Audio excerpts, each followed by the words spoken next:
Hello and welcome back to the Electronic Intifada's live stream for Wednesday, June 5th. Thank you so much for tuning in. I'm Nora Barrows-Friedman with my colleagues Ali Abunimah, Jon Elmer, and Tamara Nassar. Asa Winstanley is off this week. It's day 243 of Israel's genocide in Gaza.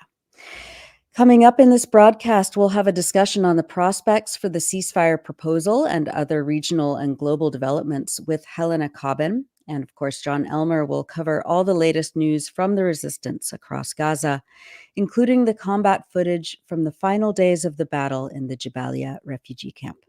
And I wanted to let our viewers know that Tamara has recorded a tutorial for turning on live captioning during this live stream. You can find a link to that in the description below.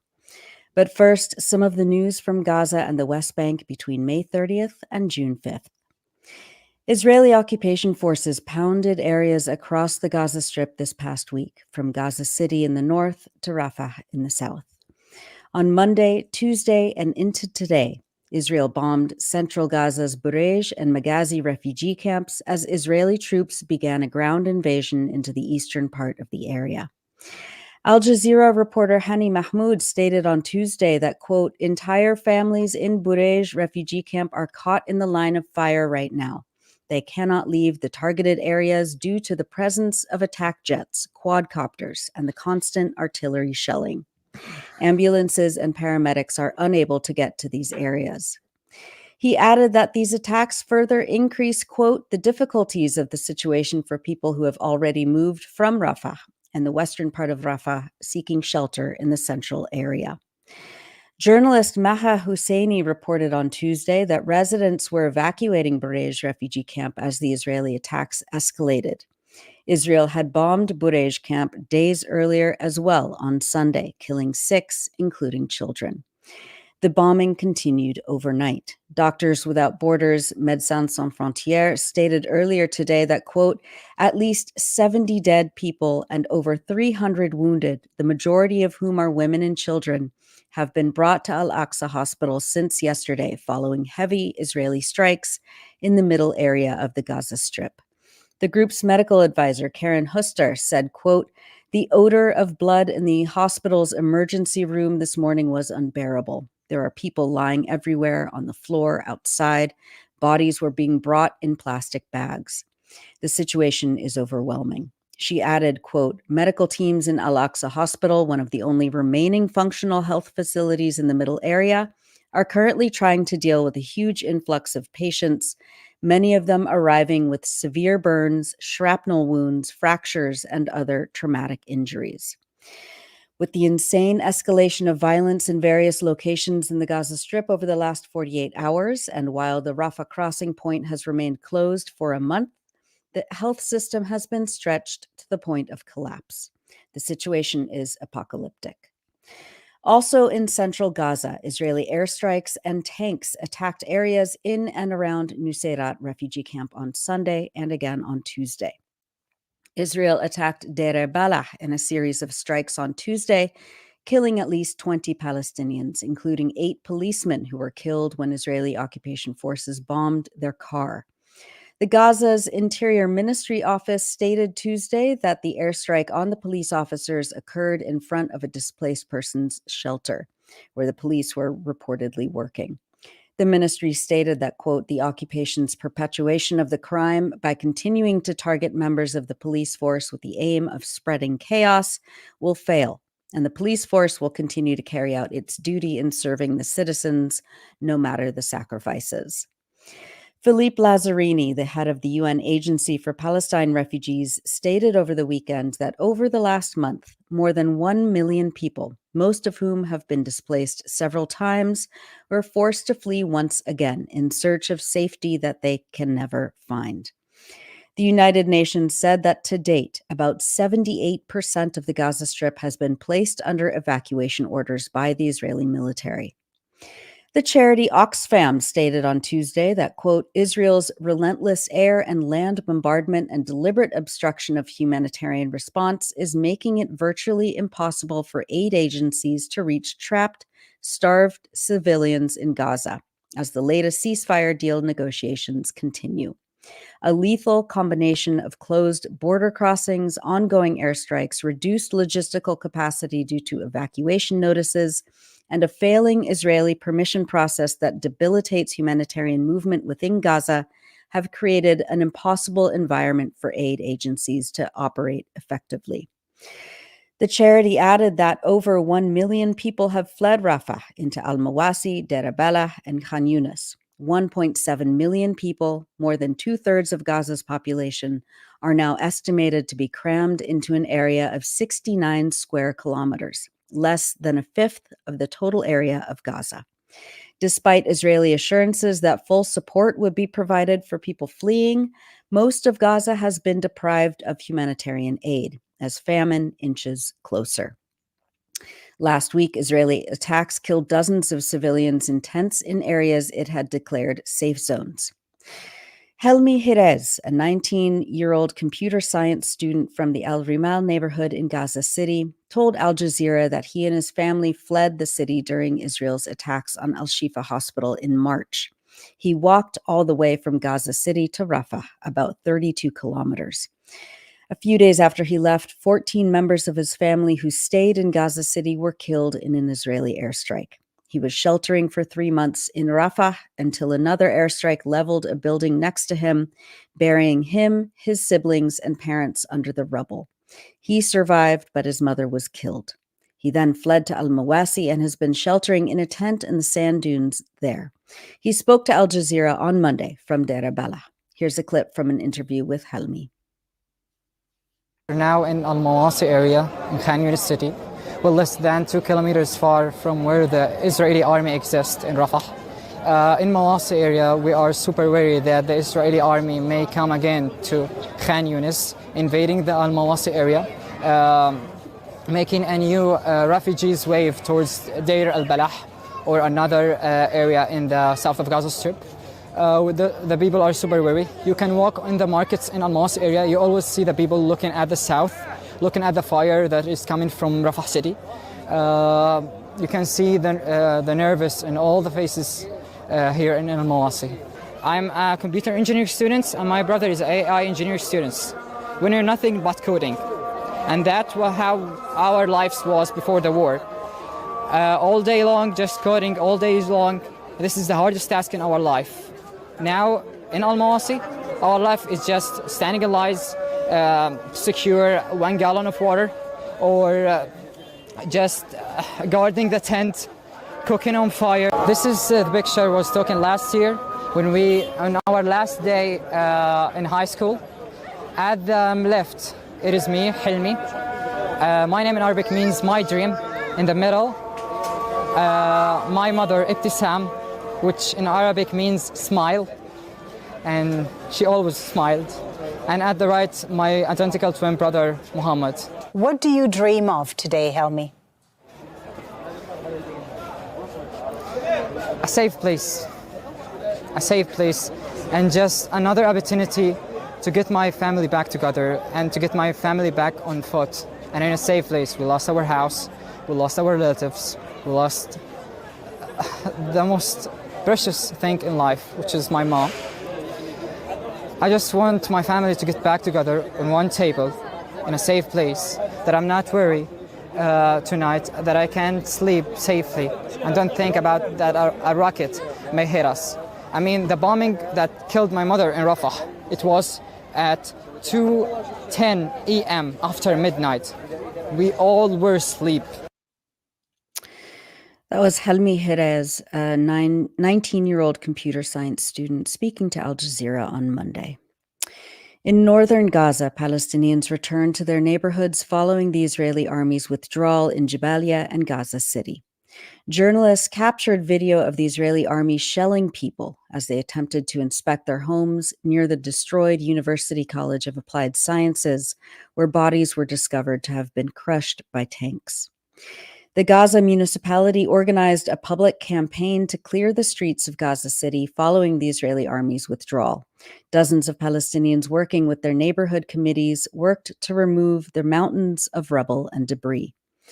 Last week, the Israeli army withdrew from Jabaliya after a 20-day operation that left the area and its refugee camp, the largest of the Gaza Strip's 8 camps, almost unrecognizable.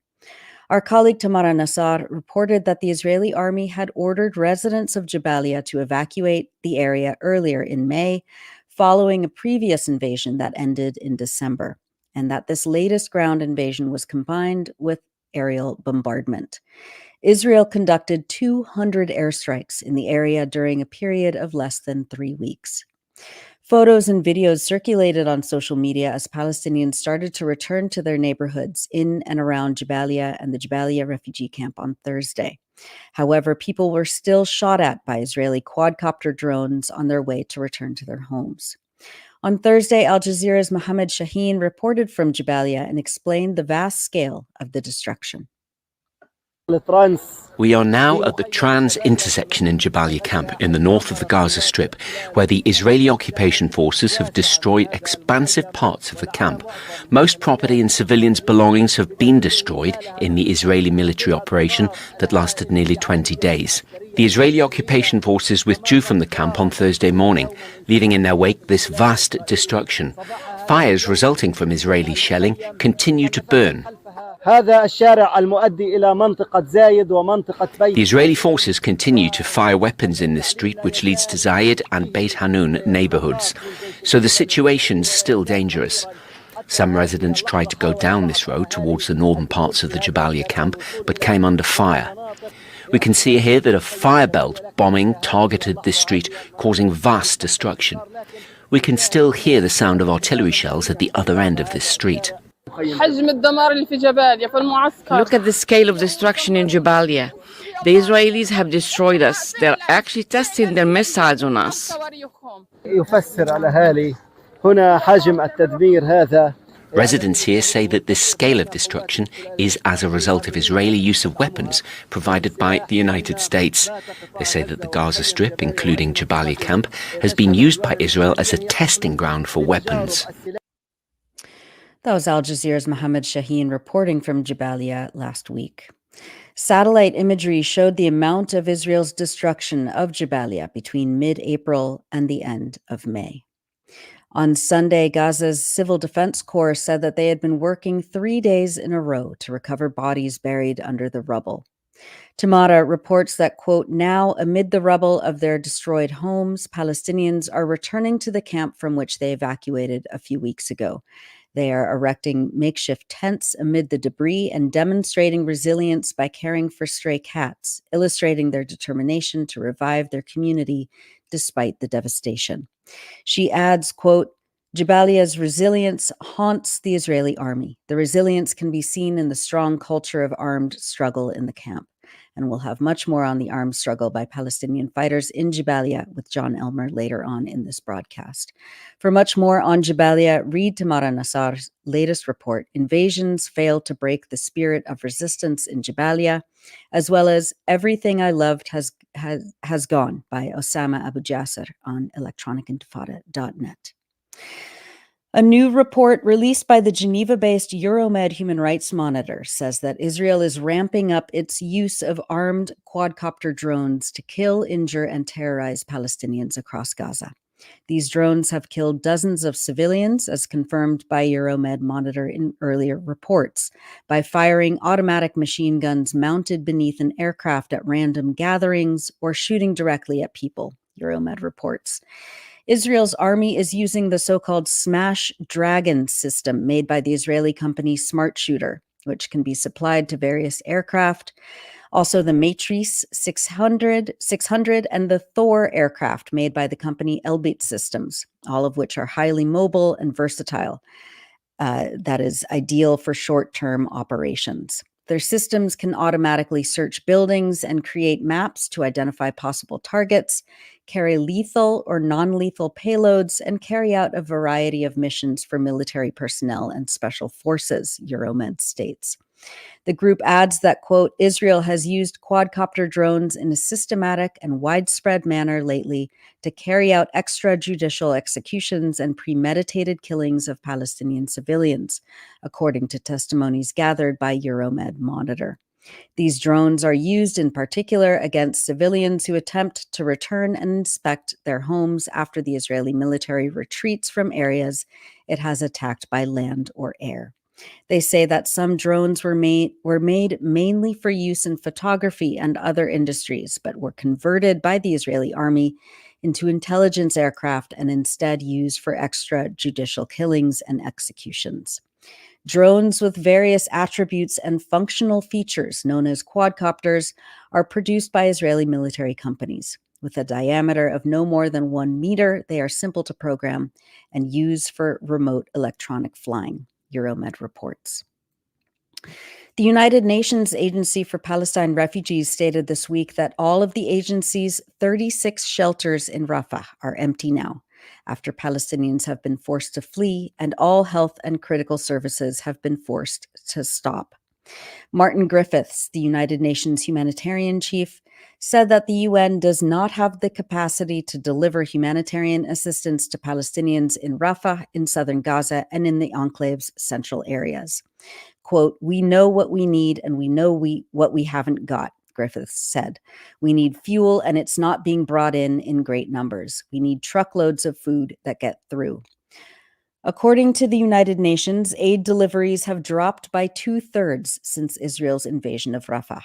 Oxfam stated that the Rafah crossing, which has been closed for more than a month now since May 7th, there are more than 2,000 aid trucks, the majority of which are carrying food, stuck in a 28-mile traffic jam back to the Egyptian city of Arish.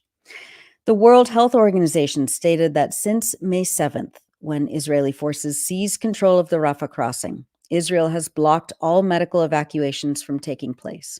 The WHO estimates that there are as many as 11,000 Palestinians who need urgent medical evacuation out of Gaza. 20 international aid agencies issued a joint warning over the weekend on the further disintegration of access to humanitarian aid. The statement notes that Doctors Without Borders, one of the largest humanitarian and medical providers in Gaza, has been unable to get any supplies into the enclave since May 6th. The lack of clean water supplies puts patients at high risk of disease. Yet desalination kits and submersible pumps to set up sustainable water systems to provide water are almost always denied by the Israeli authorities. The aid agencies, they say, quote, "now fear an acceleration in deaths from starvation, disease, and denied medical assistance, while land and sea entry points remain effectively shut to meaningful humanitarian assistance, most desperately fuel, and attacks in areas sheltering civilians intensify." The United Nations Children's Fund, UNICEF, stated that children are still dying of hunger in Gaza. One baby reportedly died of starvation and lack of available medical treatment at the Al-Aqsa hospital in Deir al-Balah on May 30th, and another 13-year-old child died on June 1st. UNICEF's communications chief, Jonathan Cricks, stated, quote, "If nutrition supplies, especially ready-to-use therapeutic food used to address malnutrition among children, cannot be distributed, the treatment of more than 3,000 children with acute malnutrition will be interrupted. The ongoing situation in Rafah is a disaster for children," he said. He explained that in the agency's experience in similar crises around the world, quote, "usually children don't die from malnutrition and dehydration in hospitals. They die at home, in the street, or where they have taken shelter. This means reported deaths of children from malnutrition only show part of the whole toll. There is reasonable concern that in Gaza, too, there are significant numbers of children affected by malnutrition who are not represented in reported figures." Turning to the occupied West Bank, Israeli forces stormed Ramallah and the adjacent town of Al-Bireh last Thursday, causing a devastating fire in the main vegetable market that destroyed dozens of shops. Middle East Eye reported that Israeli soldiers raided the neighboring West Bank cities at dawn on May 30th, firing live ammunition, stun grenades, and tear gas in residential areas and at the local market known as Al-Hisba. Wooden carts caught on fire and the flames spread throughout the market and to nearby commercial buildings, wounding at least one person and ravaging over 100 stalls and shops, according to Al-Bira's acting mayor, Rabin Al-Khatib. Palestinian politician Mustafa Barghouti stated that Israeli forces also stole money from currency exchange offices during the raid. In May, Israeli forces stormed 11 branches of the same money exchange company, stealing more than $1 million in currency. On Monday, Israeli forces killed 3 Palestinians and injured at least 8 others during an invasion into the northern city of Nablus. One of those killed was Adam Faraj, a 23-year-old former prisoner and fighter with the Balata battalion, who was shot by Israeli troops while he was on his way to his sister's wedding. Video of the killing of Adam Faraj showed the Israeli soldiers desecrating and kicking his body and then dragging it away. On Tuesday, Israeli forces killed 2 Palestinian men by firing at their car in the city of 𝐓𝐡𝐞 𝐄𝐥𝐞𝐿. More than 20 Palestinians were swept up in mass arrest campaigns by Israeli forces on Tuesday, according to the Palestinian Prisoners Society and the Commission of Detained and Ex-Detainees Affairs. The group said that the arrest took place across the occupied West Bank governorates of Ramallah, Bethlehem, Nablus, Salfit, Tubas, Jericho, and Jerusalem. The raids were accompanied by widespread abuse and threats against detainees and their families, the Wafa news agency reported. The total number of Palestinians detained in the occupied West Bank has risen to more than 9,000 since October 7th. This figure includes individuals taken from their homes at military checkpoints, those who surrendered under duress, and those taken hostage by Israeli forces. In the West Bank since October 7th, more than 500 Palestinians have been killed by Israeli soldiers and settlers, and nearly 5,000 others have been injured by Israeli army fire, according to the Palestinian Health Ministry. And in the South Hebron Hills, Israeli forces demolished a home in Al-Jawaya and assaulted the owner of the house, hitting him with a rifle, according to the Palestinian rights group Al-Haq. At least 250 homes have been destroyed by Israel since the beginning of the year, Al-Haq stated. And finally, we wanted to bring you some images and videos from journalists and others in Gaza who are not just relentlessly documenting the unspeakable atrocities, but also making sure to highlight the resilience, joy, and determination of the Palestinian people. A pharmacist, Omar Hamad, who is sheltering in Deir Balah, filmed himself and his father using a manual sewing machine to help displaced people repair their torn clothes.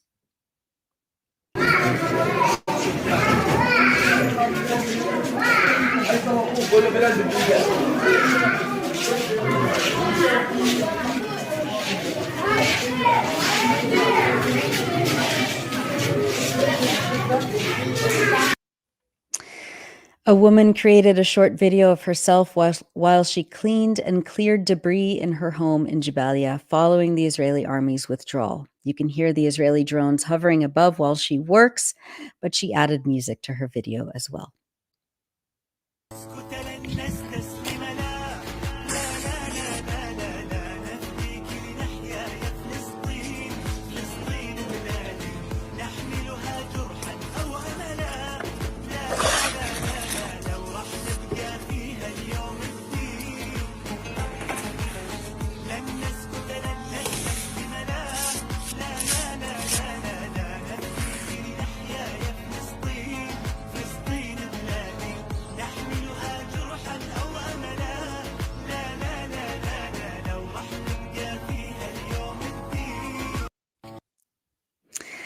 Youth in Jabaliya, upon returning to their neighborhood, fed stray cats and took a selfie. Our contributor Abu Bakr Abed made a short video report with kids in Deir Balah this week, thanking professional soccer players who participated in the Children of Gaza charity match that took place on June 1st in London. As you can see, we are here in one of the largest displacement camps across the Gaza Strip. Children, traumatized children, deprived of food, water, and everything. They are striving to find some means of life here.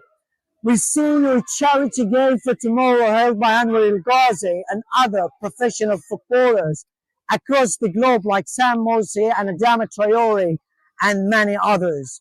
We would like to thank you here from Gaza for your immense support and for this charity game, knowing that the children of Gaza see you and are sending a big message of love to you from here, despite the truly unbearable circumstances.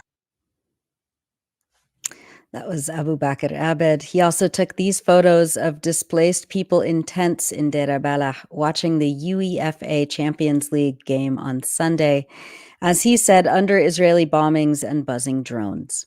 Other photos and videos of displaced Palestinians finding a way to watch the match circulated on social media. We like this one of children watching the match and rooting for Real Madrid, which won the championship.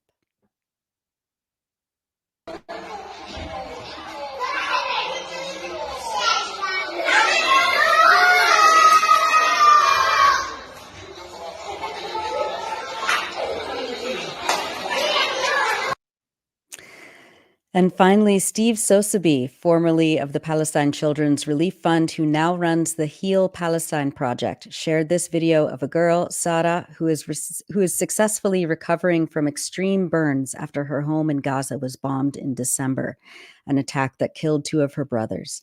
Steve says that 𝐓𝐿 Palestine flew her by medical plane to New York 3 months ago, and now she is, quote, dancing her way out of the hospital thanks to the amazing staff at Northwell and Staten Island Burn Center. Don't worry about them. They're fighting over who's going to dance. You got to stop.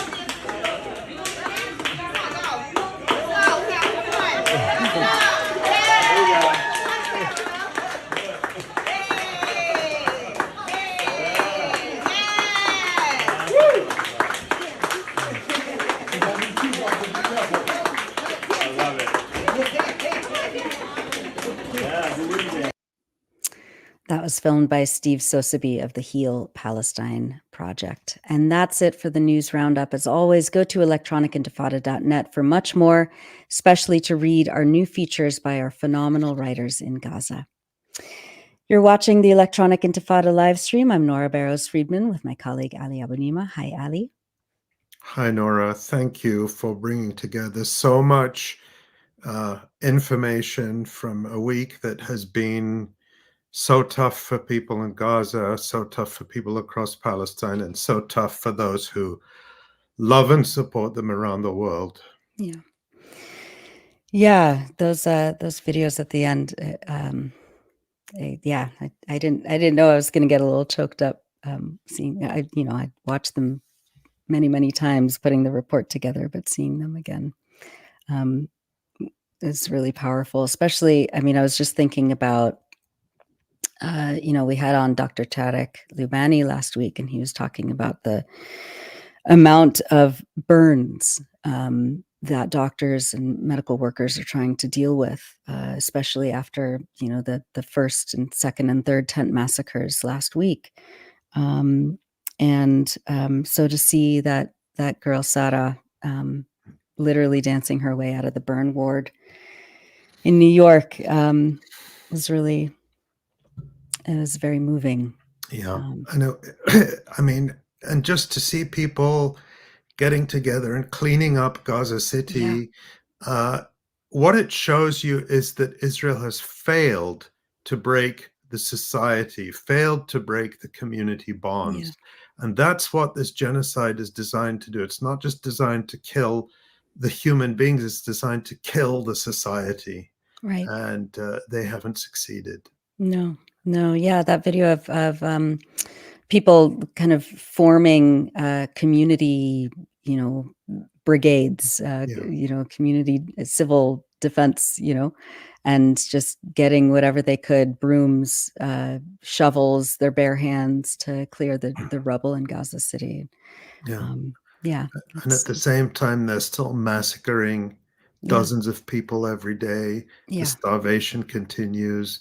And people continue, and And also just to say how lovely it always is to see our very dear Abu Bakr. And one thing that people will be starting to pick up on is that Abu Bakr is a fanatical football fan. And sports journalist. Yeah, that's what he was doing I before was the about war. to say he's one of the very few, if not the only, world-class Palestinian sports journalists. So we look forward to the day when that's what Abu Bakr can focus on, the thing he loves, instead of just surviving and reporting on all this horror. Yeah, absolutely. Well, later on, we'll get a full update from Jon Elmer, who will cover all the latest news from the resistance across Gaza, including the combat footage from the final days of the battle in the Jabaliya refugee camp. And coming up, we'll be joined by Helena Cobban of Just World Educational to talk about the prospects for the ceasefire proposal and other regional and global developments. But before that, Ali, why don't you talk us through what we actually know about the proposal itself, how the U.S. is presenting it, and how the various parties are reacting? Yeah, it's really like utterly bizarre. It's like a looking glass world. So let's try to make sense of it before we bring Helena on, and I'm really looking forward to hear what she thinks. But let's just go back and go through the basics. So on Friday, President Joe Biden made an unexpected speech laying out what he described as a three-phase Israeli ceasefire proposal that would bring about, quote, a durable end to this war.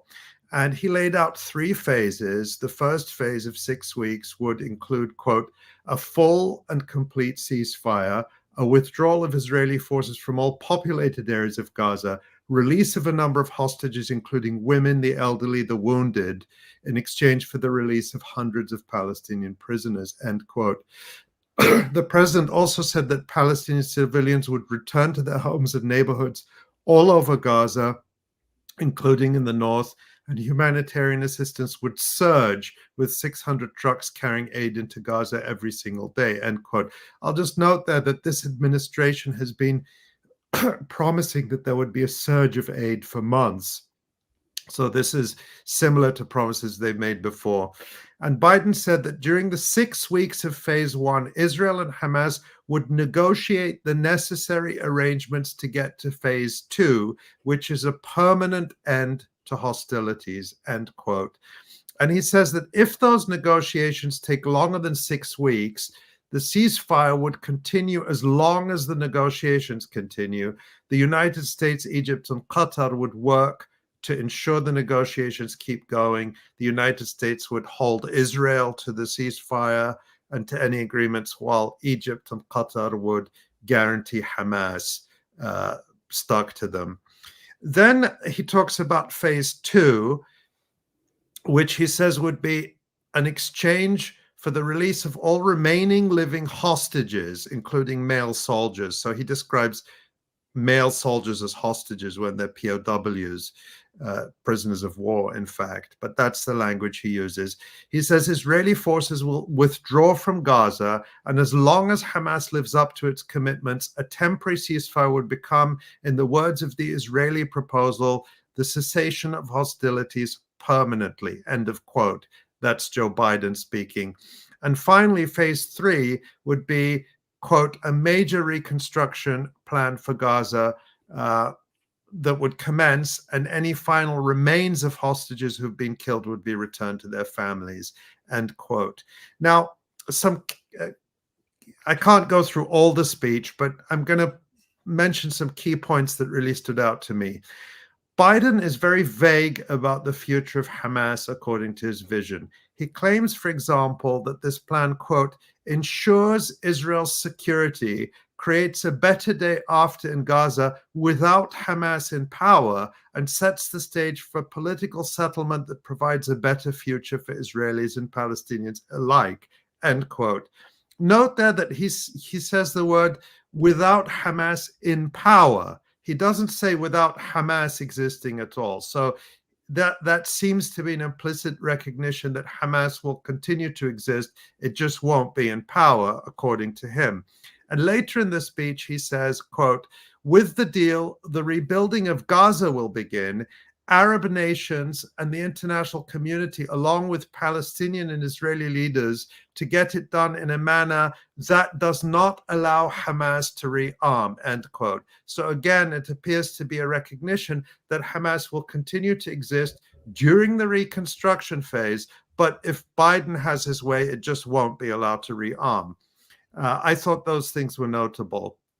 But I think what the really key statement was Joe Biden's admission, in effect, that Israel cannot achieve anything by continuing this war, this genocide.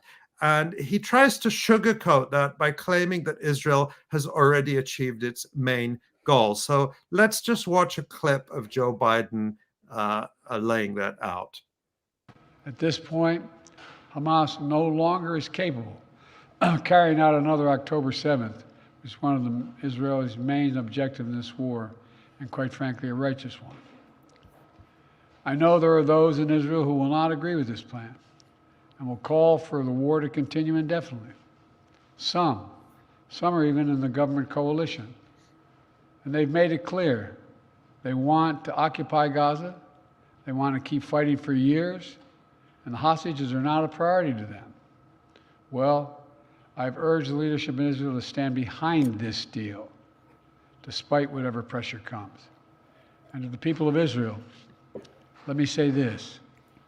As someone who's had a lifelong commitment to Israel, as the only American president who's ever gone to Israel in a time of war, as someone who just sent the U.S. forces to directly defend Israel when it was attacked by Iran, I ask you to take a step back and think what will happen if this moment is lost. We can't lose this moment. Indefinite war in pursuit of an unidentified notion of total victory will not bring Israel, will only bog down Israel and Gaza, draining the economic, military, and human resources, and furthering Israel's isolation in the world. That will not bring hostages home. That will not bring an enduring defeat of Hamas. That will not bring Israel lasting security.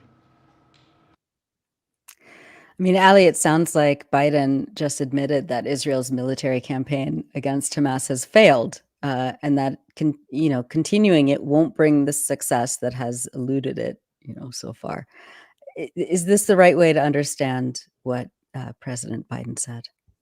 I think so, and it may just be that President Biden is watching our live streams and listening to Jon Elmer, because it sounds like whoever wrote his speech understands that the longer Israel stays in Gaza, the worse it gets for Israel. Of course, it's far worse for people in Gaza, but there's no victory to be had. Now, I want to just point out, and this is important when we try to understand the rest of this, that superficially, the proposal that Biden lays out, which he claims is an Israeli proposal, is very similar to a proposal that Hamas publicly embraced and accepted in early last month, in early May. And you can see the terms of that summarized here on May 6th by Al Jazeera, who produced this sort of infographic, which summarizes that earlier proposal. And as you can see, it's very similar. There's the first stage of 6 weeks, which has cessation of hostilities, some withdrawal of Israeli forces, Palestinians returning home, humanitarian aid coming in, and so on. Then there's a second stage in which military operations end permanently. Israel withdraws from Gaza completely, more prisoner exchange. And then the third stage, which includes the reconstruction and the end of the siege. So superficially, they look very similar. And that's a point that the State Department, the U.S. government, is making in repeatedly, as we'll see. But a key point is, since Friday, the way the United States has been trying to sell this deal is to insist that Hamas is the rejectionist party, is the obstacle to an agreement, even though the US insists that this supposedly Israeli proposal is nearly identical to the one Hamas accepted exactly a month ago. So let's take a look at State Department spokesperson Matthew Miller speaking. This was on June 3rd, so this was on Monday. The world should know, the Palestinian people should know, that the only thing standing in the way of an immediate ceasefire today is Hamas. The proposal on the table is nearly identical to what Hamas said it would accept just a few weeks ago, and it is now time for them to act. It is time for them to accept the deal. It is time to finalize this agreement and put an end to the suffering of Israelis and Palestinians alike. Yeah. So where do we even start? Yeah.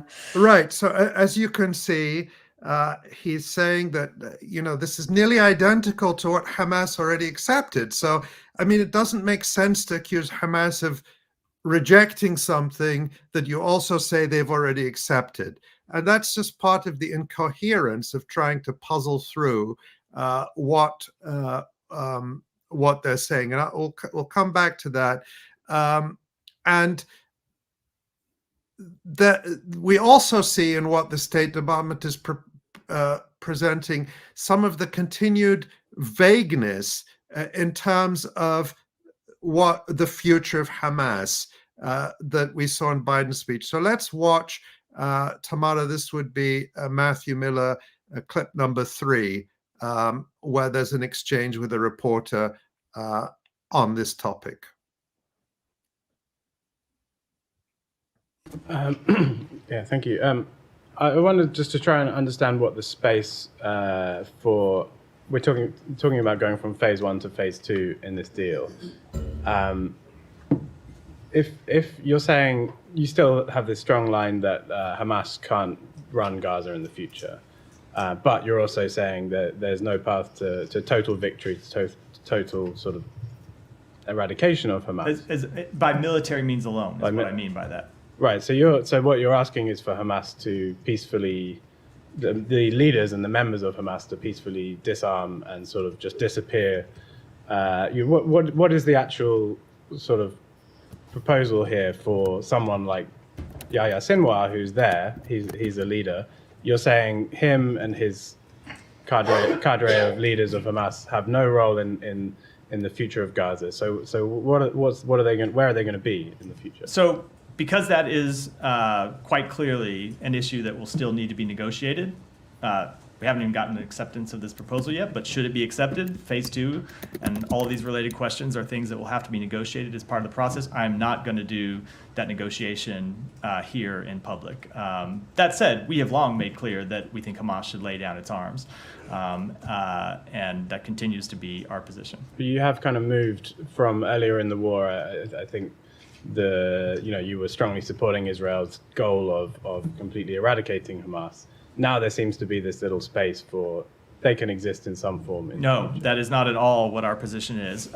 What our position is that you cannot eliminate Hamas just through military means, just through a military campaign. And this has been the experience of the United States in counterterrorism activities all around the world, that a military means by itself, without some kind of political path for the population, will ultimately prove ineffective. I mean, just two things jump out at me, from that clip. One is that this is the U.S.'s and Israel's position all along, that Hamas needs to surrender completely so that Israel can keep killing Palestinians, which is, a fantasy. It's a very colonial fantasy. And then the second one is that it was almost a tacit admission that the U.S. is still trying to, employ some sort of comprador Vichy government like the Palestinian Authority to replace the elected Hamas leadership and government. That's been there. Hillary Clinton in 2006 attempted to form a color revolution, essentially, and try and hijack and influence the elections. I mean, this has been U.S. state policy all along. Is this even like a legitimate proposal? And what does this say about the U.S.'s stance toward Hamas as a political party in the future? Well, it's clear to me that at the beginning, the Biden administration embraced fully the Israeli goal of destroying Hamas, and they probably believed the Israelis when they said they could do it. And now they recognize that Israel can't, in fact, do it. And they can't say that openly. So what you get is this bizarre, confusing position, which is we're still against Hamas and say that it has no role, but we're also negotiating with it and publicly appealing to Hamas to accept this proposal because we can't proceed with our plan without Hamas's agreement.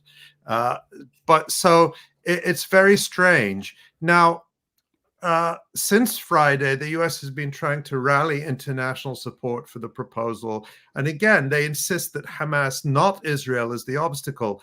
But they're not having a lot of success convincing everyone of that, or probably anyone, as we can see from this exchange between, again, the State Department spokesperson Matthew Miller and the Associated Press correspondent Matt Lee, at the State Department briefing, and this was yesterday on Tuesday, June 4th. So let's run that very interesting exchange. In addition, the Secretary has been emphasizing to partners the importance of the Security Council speaking out to call for implementation of this deal without delay and without further conditions. Yesterday, the United States circulated a new draft Security Council resolution supporting the proposal to end the fighting in Gaza, and we urge all members of the Council to support that resolution. The international community must continue to insist that Hamas accept this deal. The proposal on the table is nearly identical to what Hamas said it would accept just a few weeks ago. Israel has said it is ready to implement it. It is time to finalize this agreement, put an end to the violence, and to build a better future for both Palestinians and Israelis alike. Matt? So, along those lines, the very intense focus, your very intense focus since Friday has been on, or appears to be, at least from the readouts that you've just been outlining, on getting Hamas to accept this deal. And you keep saying that the Israelis have already, it was their idea, or it's their proposal, and they've already agreed to it. And yet, are you really convinced that that's the case? And are you convinced that the focus should be entirely on Hamas? So we are convinced it is the case that Israel is ready to implement this deal. As I said, it's their proposal put forward by the government, and they have maintained to us they are ready to implement it. Doesn't mean there aren't voices inside Israel, and voices even inside the Israeli government are opposed to it. But the government, speaking on behalf of the government, has said they support this proposal and are ready to stand behind that, and we take them at their word. The deal is in front of Hamas. It is to Hamas to accept or reject or come back and say they want to further negotiate the deal. But it is just the facts of it that Israel has agreed to this proposal and it now stands with Hamas. And it's patently false. Yeah, well, it's just, again, so the question then is Matthew Miller telling the truth about Israel accepting this deal? And so let's look at the response on Friday to Biden's speech, which came from Israel, and we can just show now that's one article of many that came out, and you can see that Israel describes a permanent ceasefire in Gaza as a non-starter, undermining Gaza's proposal. And that report states that Israel's prime minister on Saturday called a permanent ceasefire in Gaza a non-starter until long-standing conditions for ending the war are met, appearing to undermine a proposal that U.S. President Joe Biden had announced as an Israeli one. And so Netanyahu's statement said, quote, Israel's conditions for ending the war have not changed. The destruction of Hamas's military and governing capabilities, the freeing of all hostages, and ensuring that Gaza no longer poses a threat to Israel. Under the proposal, Israel will continue to insist these conditions are met before a permanent ceasefire is put in place. And then, just earlier this morning, we had comments from Yoav Gallant, the Israeli defense minister, so probably the second most senior person in the Israeli government, effectively.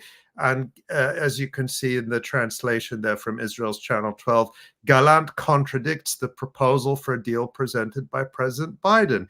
Any negotiations with Hamas will only be conducted under fire. So remember, Biden had said that the U.S. would guarantee that the ceasefire would remain in place as long as negotiations continue. Gallant is saying, no, that won't be the case. We will keep bombing, shooting, killing while negotiations take place. So it's very strange that the Israelis seem to reject their own proposal as laid out by President Biden. And then finally, let's just take a look at the response from Hamas, which came in the form of a statement from Osama Hamdan at a press conference in Beirut yesterday. And we can play the video, but because he's speaking in Arabic, I'll just read the translation of what he's saying while that runs in the background.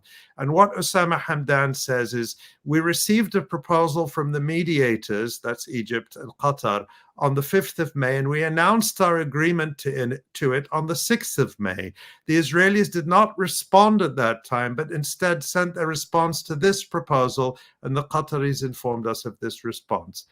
And it is clear that this Israeli response does not conform with a permanent ceasefire or with a total withdrawal of the occupation forces from the Gaza Strip. And this does not agree with the position that the American President Biden took in his speech about a permanent ceasefire and a complete withdrawal, and that we had expressed was positive.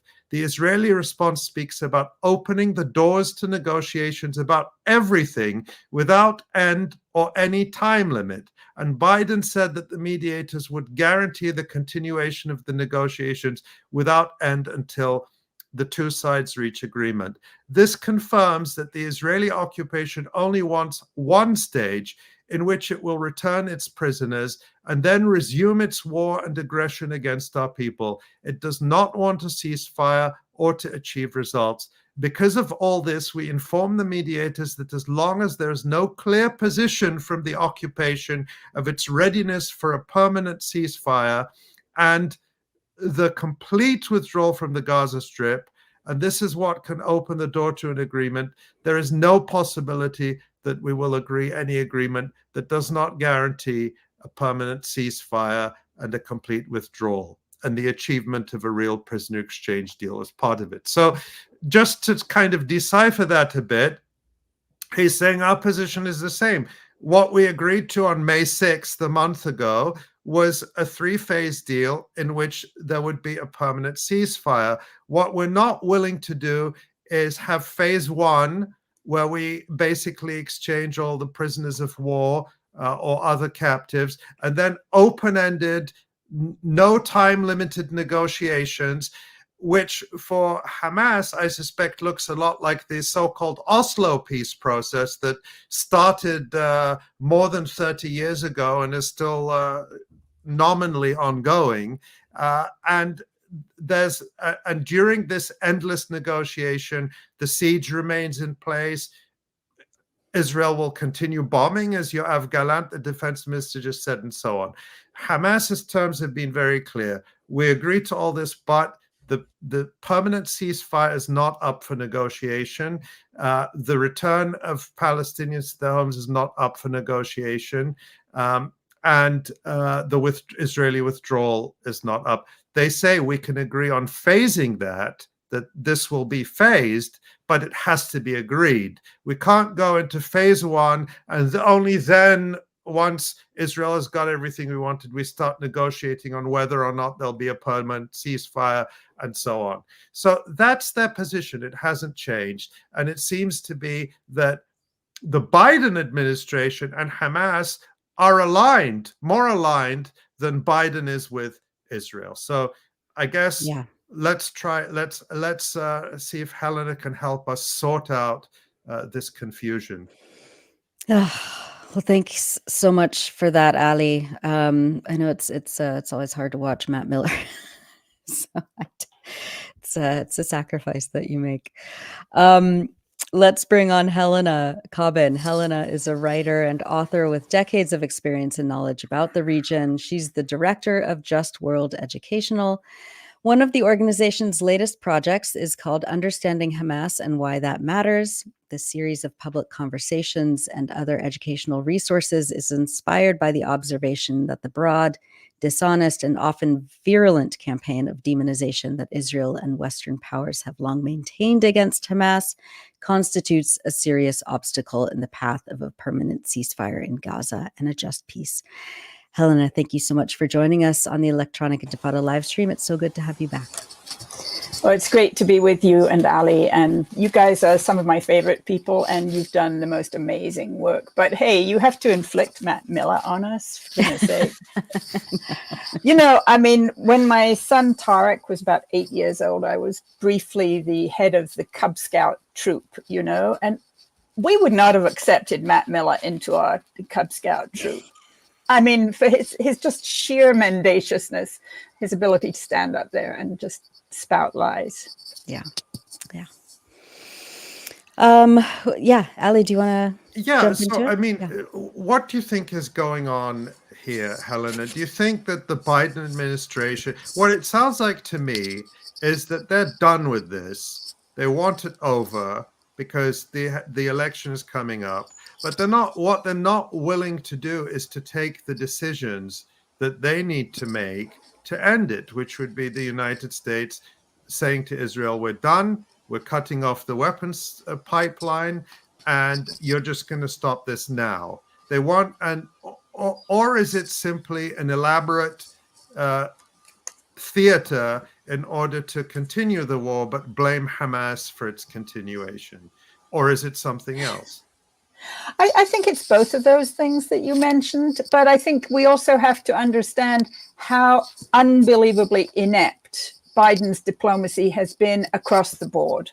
You know, it's not just on the Gaza crisis, but on the Ukraine crisis and just about every single major thing that's going on. You know, I've studied U.S. foreign policy for 50 years or whatever, and you know, and I know a lot of the people who've done high level diplomatic work for the U.S. Many of them were very serious people who understood what they were talking about and had decades of experience. You know, you look at Cy Vance, you look at,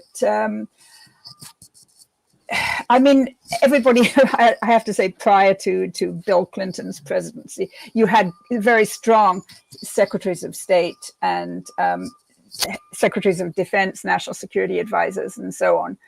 But now Biden has, as his secretary of state and his national security advisor, two people who have been his staffers for decades. You know, they don't have their own expertise. They don't have their own networks of people that they trust. They don't have books that they've published that are, you know, worth reading at all.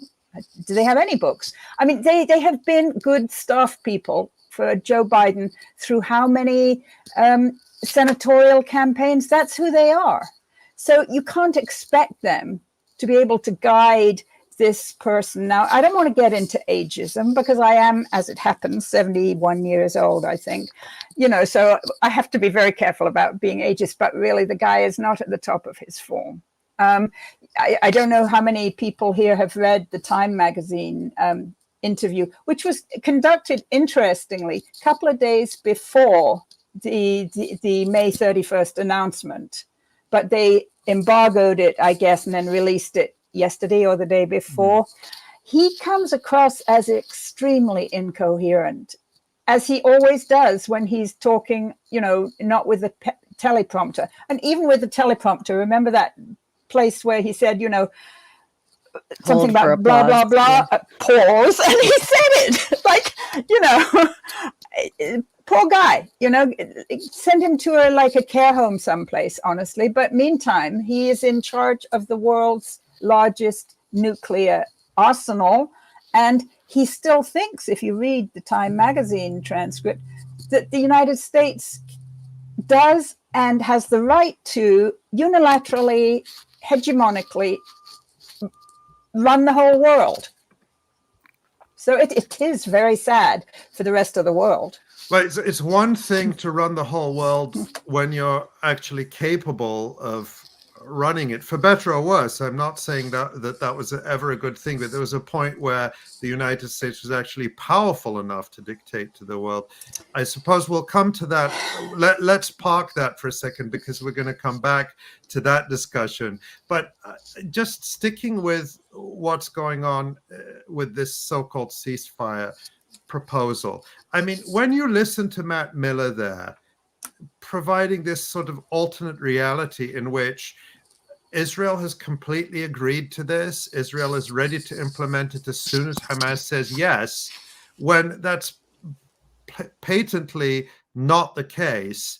And it is Hamas that has consistently said, yes, we agree. They've agreed for more than a month to a proposal that was approved by the United States, and then Israel undermined it. I mean, who is this aimed at? I mean, who is this blatantly false messaging aimed at? Who do they think it will persuade? Do they think it will persuade members of the Security Council?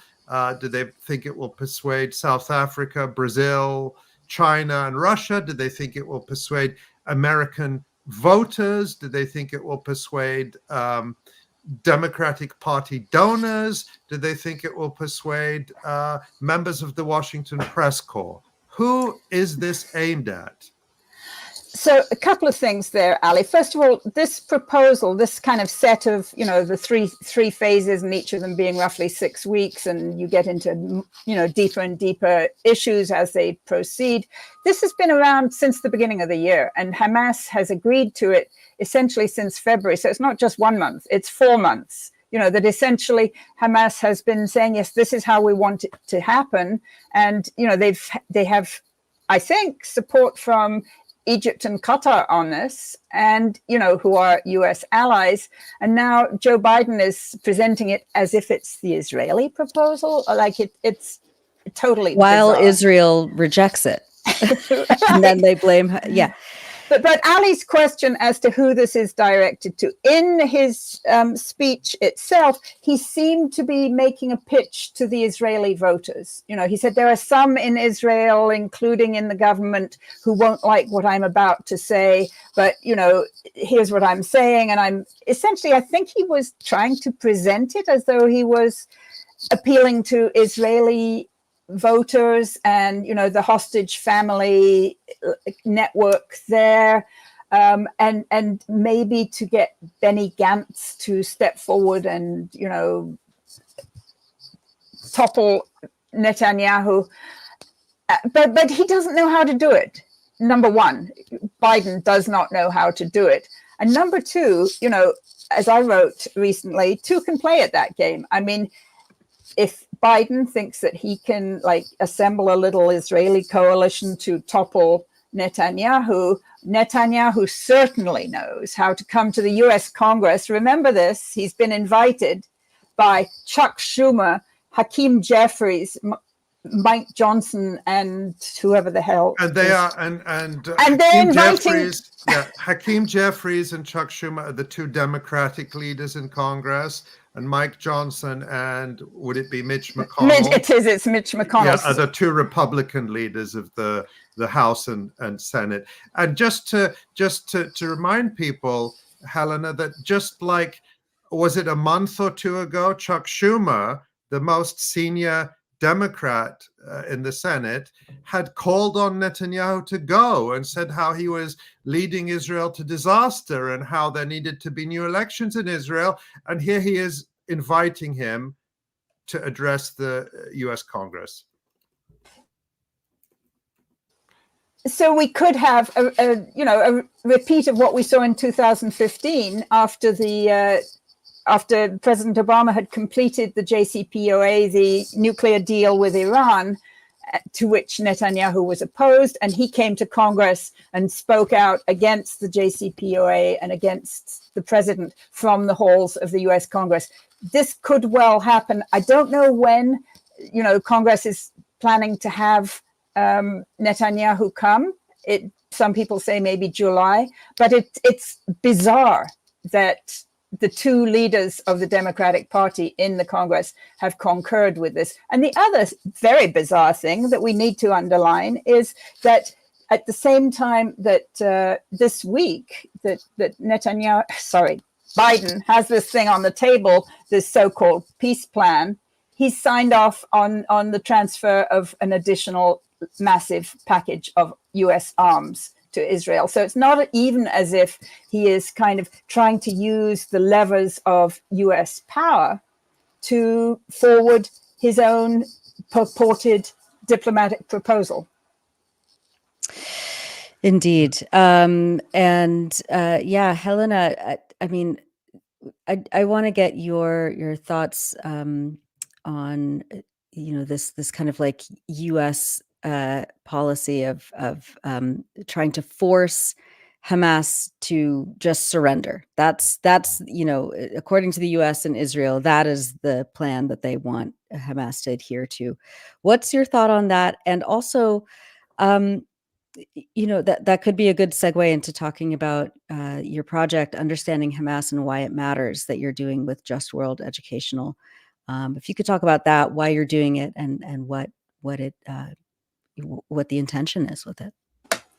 Yeah, I'll come back in on like this idea that you negotiate with Hamas on a deal that would involve Hamas self-immolating, self-destroying.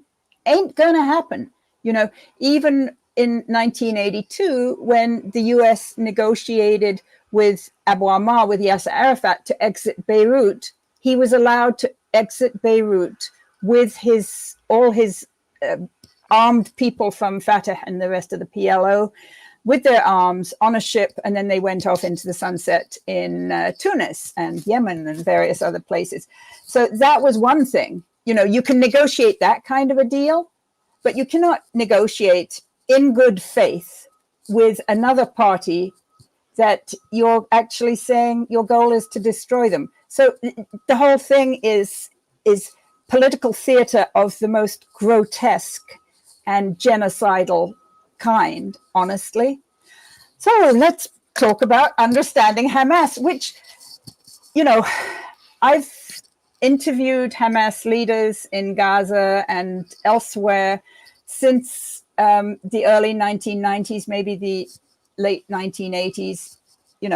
My memory sometimes gets a little fuzzy, being as how I'm so old. But, people in this country...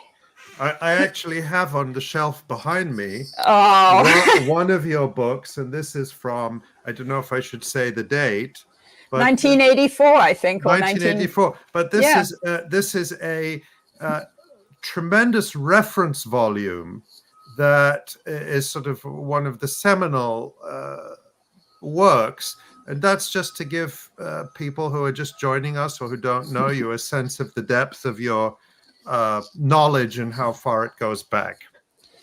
Thank you, Ali. I don't get any royalties from Cambridge University Press anymore for that. It's all in the public domain, but I'm happy for it to be in the public domain. So,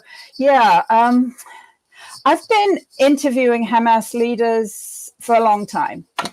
And I understand, obviously, that there were times when Hamas, as a matter of decision, for example, in response to the killings by Baruch Goldstein in 1994 of, I think he killed 29 worshippers in the Ibrahimi Mosque in Hebron. And at that point, Hamas said, if he can do this, then we will visit something similar on Israeli civilians. And they unleashed a deliberate campaign against Israeli civilians. And then they took the decision to stop that in, I think, 97 or so. So, these are political decisions that they make. It's a political organization. It has very deep roots in Palestinian society. But a lot of people in the Palestine rights movement here in the West don't even want to talk about Hamas, which is, to me, incredibly patronizing. It's a very, I would rather talk about humanitarian things. And if you insist on talking about Hamas, that's going to distract attention from the humanitarian needs. You know, honestly, I mean, I totally understand the need to talk about the humanitarian crisis. And so many people are doing wonderful work. But I do go back to some work I did on Rwanda in the 1990s when there was the genocide there. And there were people in Uganda who were taking the bodies of the genocided people out of the river as they came down the river and burying them on the banks of the river. I forget which river it was in Uganda. And people, Western correspondents went and said to them, like, how do you manage to do this? What can we do to help you, you know, bury all these bodies? And the people who were burying the bodies said, we don't need your help burying the bodies. We need your help stopping the bodies coming down the river. And that's the way that I look at the need for smart, informed political intervention in this dreadful genocidal conflict. So long as people don't want to talk about Hamas, they only want to talk about humanitarian stuff, the bodies will continue, you know? So yes, Hamas has done some bad things. Guess what? Israel has done some bad things. Guess what? The US has done a few bad things. Guess what? Fatah and the PLO did some pretty terrible things back in the day. Now, I was a little bit involved. Thank you, Ali, for the shout out for the book. But, you know, then I worked with my spouse, Bill Quant, a little bit on helping to open up a diplomatic channel between the Fatah and George Shultz at the end of the George H.W. Bush administration. And it was really important work. It didn't immediately lead to anything. And then when it led to something, it led to Oslo. But that's, you know, that wasn't our fault. But, you know, it was a matter back then in the 1980s of trying to demonize the PLO, which was widely and in some instances correctly described as a terrorist organization. It was a political organization that on occasion, as after the Black September, had made a deliberate decision to use some forms of anti-civilian violence. As had, by the way, Nelson Mandela, which he describes in his book, The Long Walk to Freedom, which is also on the shelf behind me, where he describes very in great detail the strategy of the ANC, the African National Congress, which included the resort to what he called terrorism, using his word. But the point, of course, is that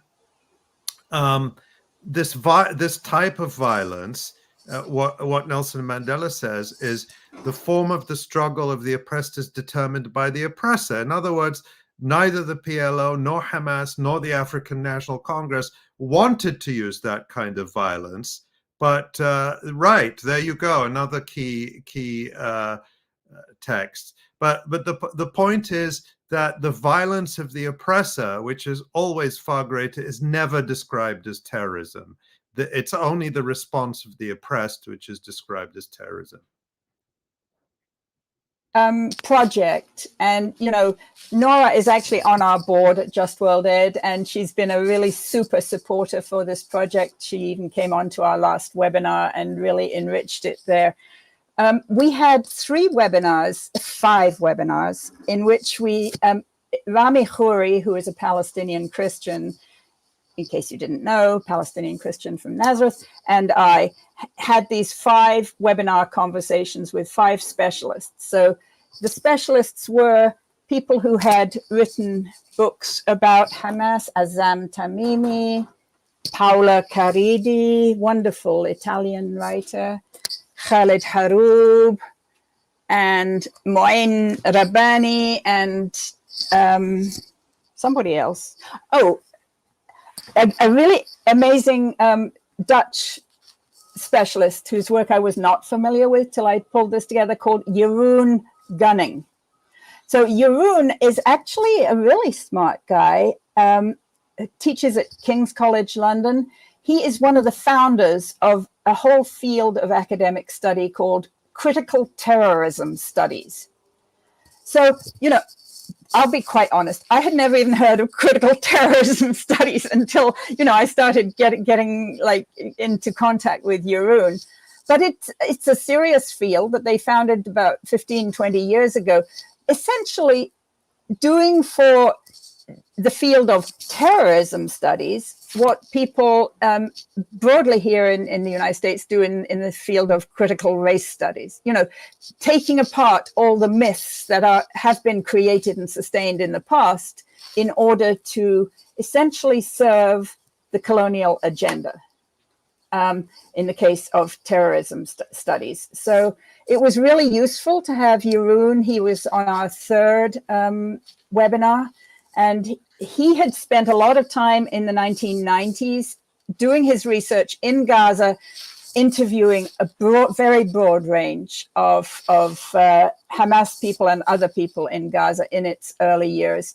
Paula Karidi, who was the other non-Palestinian expert that we had, worked as a journalist and researcher in Jerusalem in the early, I think, 2003 through 2012.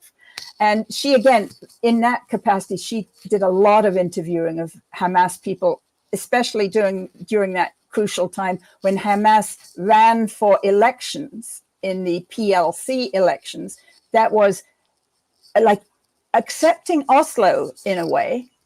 And then when they won the elections, they, felt the absolute wrath of the Israeli US imperial oppression machine. So these were 5 amazing conversations. The last one was with Azam Tamimi, who is London-based Palestinian veteran researcher, who is, we describe him as close to Hamas, with reason, I think, because this is the title of his book. It's Hamas, A History from Within. This is how it's titled in this country. In England, it has a different title. But it was really good for us to have these conversations and cover some of the very basic stuff about Hamas's origins within the kind of social service networks of the Muslim Brotherhood, essentially, and then how they decided to enter politics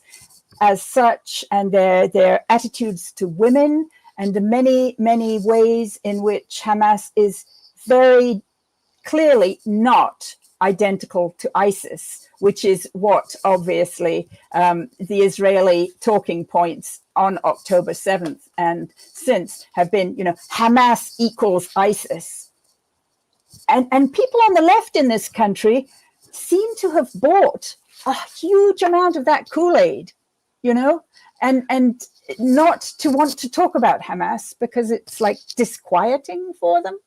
And that's, if I may say, Helena, I think that's a key point, which is that even a lot of people who ostensibly support Palestine or the Palestinian struggle, people who would consider themselves on the left, will preface their comments with condemnation of Hamas. Of course, Hamas is terrible, but of course, what Hamas did is, incomprehensibly horrible, but these sorts of statements. And I think the importance of what you're doing is enormous, because these tactics of demonizing this is what colonial rulers always do. They demonized the African National Congress. They demonized the anti-colonial struggle in India. They demonized it in Kenya. It was the same story all over the world. We'll never talk to these people. We'll never, the Americans, of course, demonized the Taliban, accused them of the worst crimes possible. And then, of course, they negotiated with them and withdrew from Afghanistan.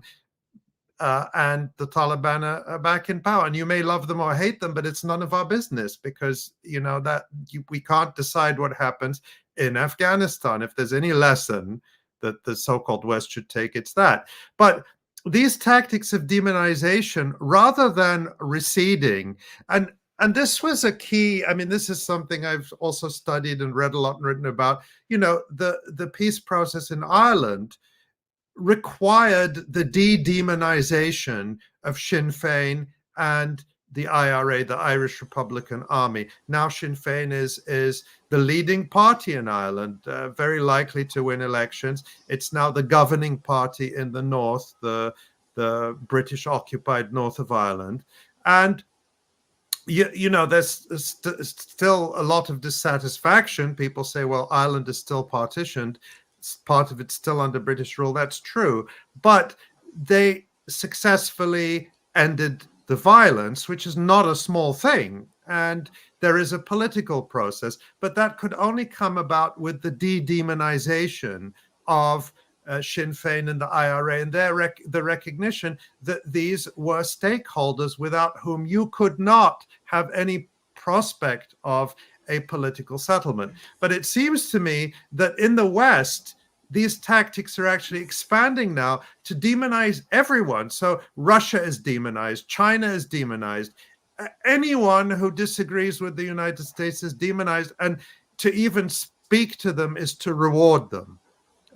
So you can't negotiate with your opponents or enemies until they've surrendered to you first. Well, and if they've already surrendered to you, what is there to negotiate about? And if they won't surrender and you can't defeat them and you're unwilling to talk to them, then you're completely stuck. So No, Ali, you're not stuck.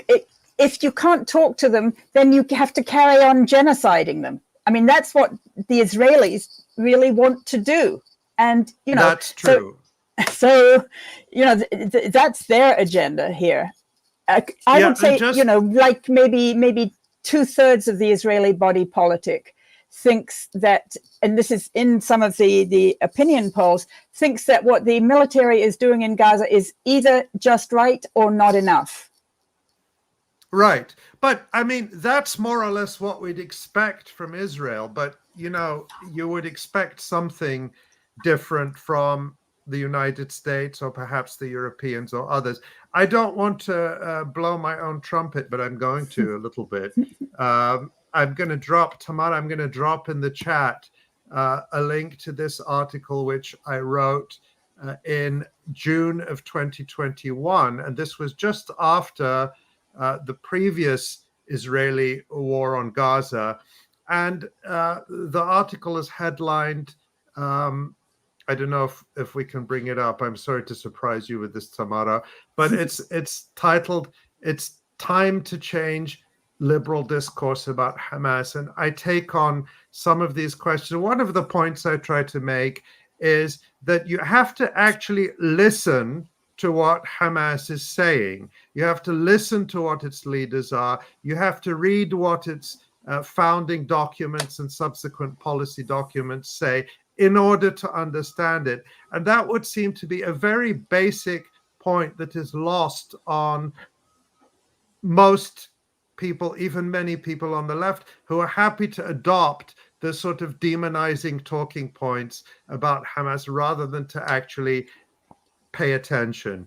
And so with your project, you're going much further, of course, than I went in this article.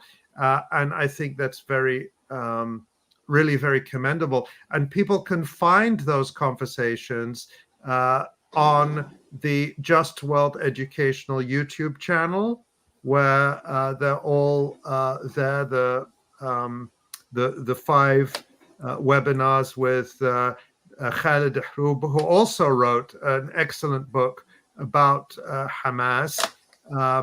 I forget the title of it, but it's also an excellent book with Paula Karidi, Mu'in Rabbani, and Azam Tamimi. And these are all really excellent discussions that people should highly recommend people listen to. If I could just get back to what you're saying about the left there, Ali. By the way, thanks for the shout out. I mean, actually these videos on YouTube have been getting better viewership numbers than anything we've done since we had Vijay Prashad on at the beginning of the Ukraine war. And so I'm just delighted that we seem to be meeting a real need. I think they've gone pretty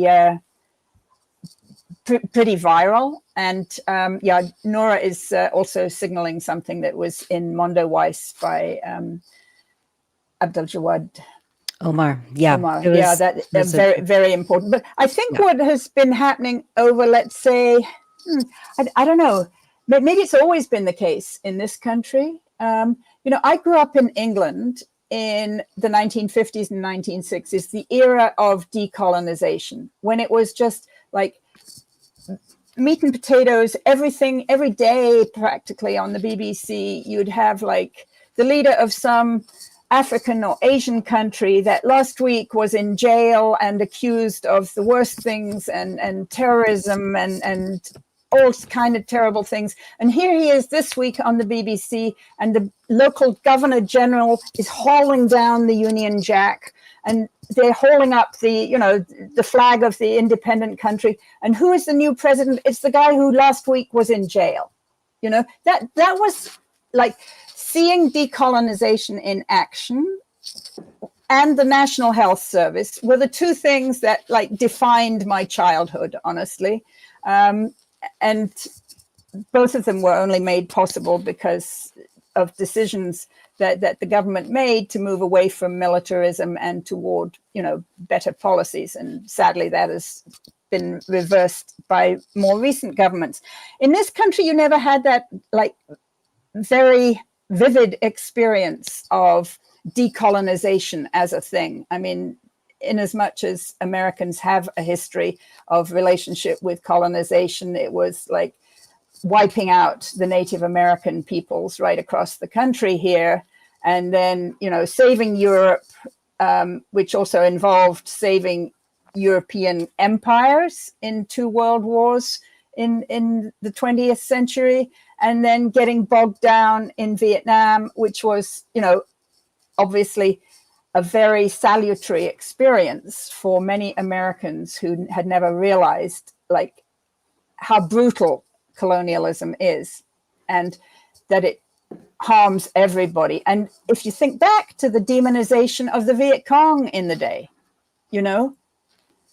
I remember reading in Reader's Digest. My Auntie Hetty used to have like back copies of the Reader's Digest, and they were publishing all kinds of stuff about the Viet Cong. Like how they cut the breasts off women and they rape people and they do this and that, which of course was exactly what the Americans were doing. So as with the case of Israeli demonization of Hamas, it's a projection of their own kind of worst desires that they project onto the oppressed. So I think Americans and Westerners in general have become very used, especially since the end of the Cold War, to looking at the world in terms of kind of rosy-colored spectacles of human rights and humanitarianism. And let's keep the emphasis on human rights. So if Hamas is accused of violating human rights, if Iran is accused of violating human rights, if China, then we have to jump on that bandwagon and all the movements have to do with that, rather than the underlying realities of an existing colonial order, especially in Palestine. So, I think those are some of the things that have been going on, and that's why we're doing the project now. It does matter that people should understand Hamas. Well, Helena, we have a few minutes left, but we wanted to get your analysis on the global, geopolitical shifts that are happening, the rise of China and Russia and relative decline of the United States. Can you talk about the picture you're seeing and what you read into it? And do you think that Russia and China, for example, are doing enough to try and end the US-backed genocide in Gaza and hold Israel to account?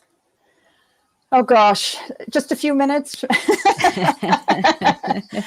never have enough. We never have enough time with you. We never do. So well, that's sweet of you. So I did write a piece in Boston Review that came out in February about the fact that the Operation deluge, whatever it's called, Al-Aqsa deluge, whatever. Flood, yeah. Al-Aqsa flood. The October 7th break. Yeah. The October 7th prison breakout from Gaza occurred within a specific global dynamic of obviously crumbling US power and growing Chinese ability to exercise constructive diplomacy in many regions of the world, including West Asia, which is what I call the Middle East, not to be Eurocentric about this anymore. So one of the key things there was the reconciliation they brought about between Iran and Saudi Arabia, which changed a lot of things in the region.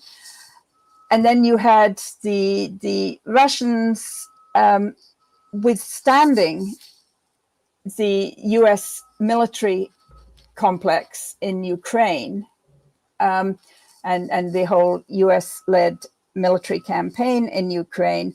And you had BRICS expanding. So there's a lot of little pieces that happened during 2023 prior to October 7th that signaled that the global balance is changing, but it has not changed enough yet. Now that change, which I think is characterized most clearly by the erosion of US power, has certainly been accelerated by the resilience that Hamas has shown at all levels, militarily, politically, and in terms of just sticking by their guns. I don't mean guns, I mean sticking by their position in Gaza.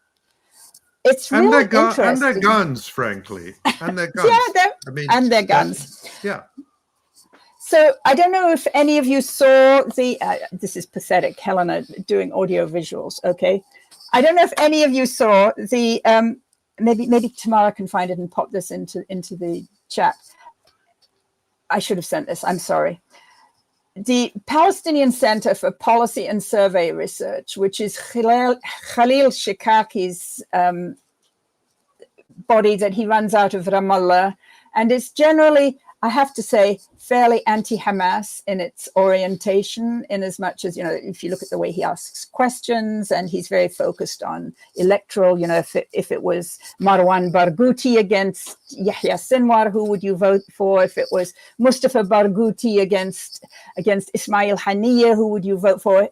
But this one that he released most recently in April on the pcpsr.org website has some amazing opinion research. And what he's saying is... You can actually get that up here, Helena, and okay, click on it. Yeah, Tamara. It's a PDF, so you get the PDF. And go down to page 16. Sorry about this. No, it's, I think page 16. It was also here. I think I also sent you the, Yeah, super. Okay, so what... Okay, I really have to look at this. Look at those two over on the right there. This is, now I shall ask you about several Palestinian actors and whether you are satisfied or dissatisfied. I assume that the numbers they give here are satisfied with their performance in the current war. So these questions were asked of the same panel of respondents in the West Bank and in Gaza, remembering that there are more people in the West Bank than there are in Gaza, in December 2023 and in March of 2024. So if you look at the Gaza figures over on the right there, can you actually make this bigger, Tamara? Yes, and go over to the right. So between December and March, so the blue is Hamas as an actor. Are you satisfied with the performance of Hamas? Orange is Yahya Sinwar as a personality. Gray is Fatah as an organization, and yellow is President Abbas. So look at the trend between December and March.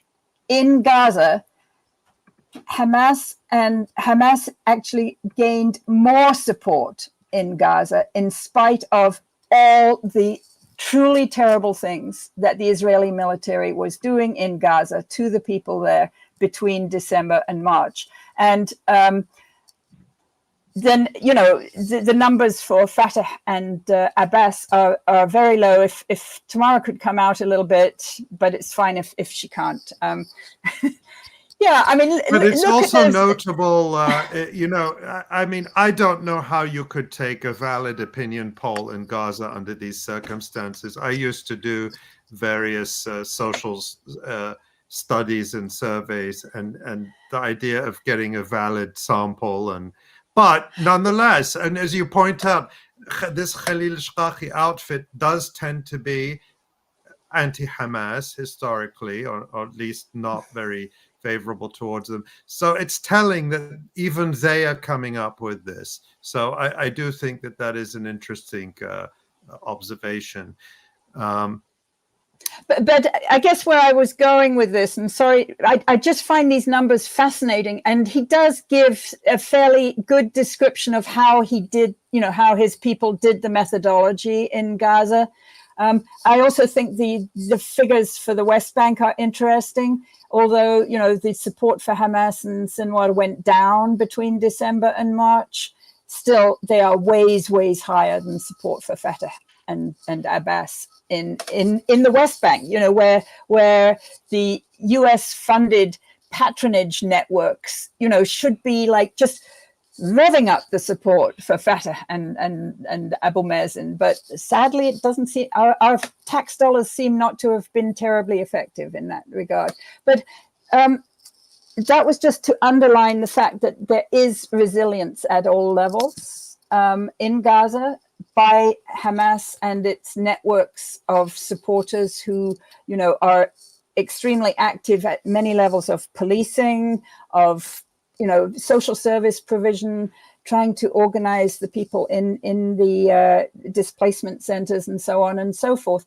That resilience has really forced the ICC and the ICJ and the international community writ large to confront the horrors of what Israel is doing. You know, back in the colonial era, if the British were like bombing the heck out of Flosi, what was it, the freedom something of South Yemen, the people in South Yemen, the independence movement in South Yemen, the British Air Force was bombing the shit out of them.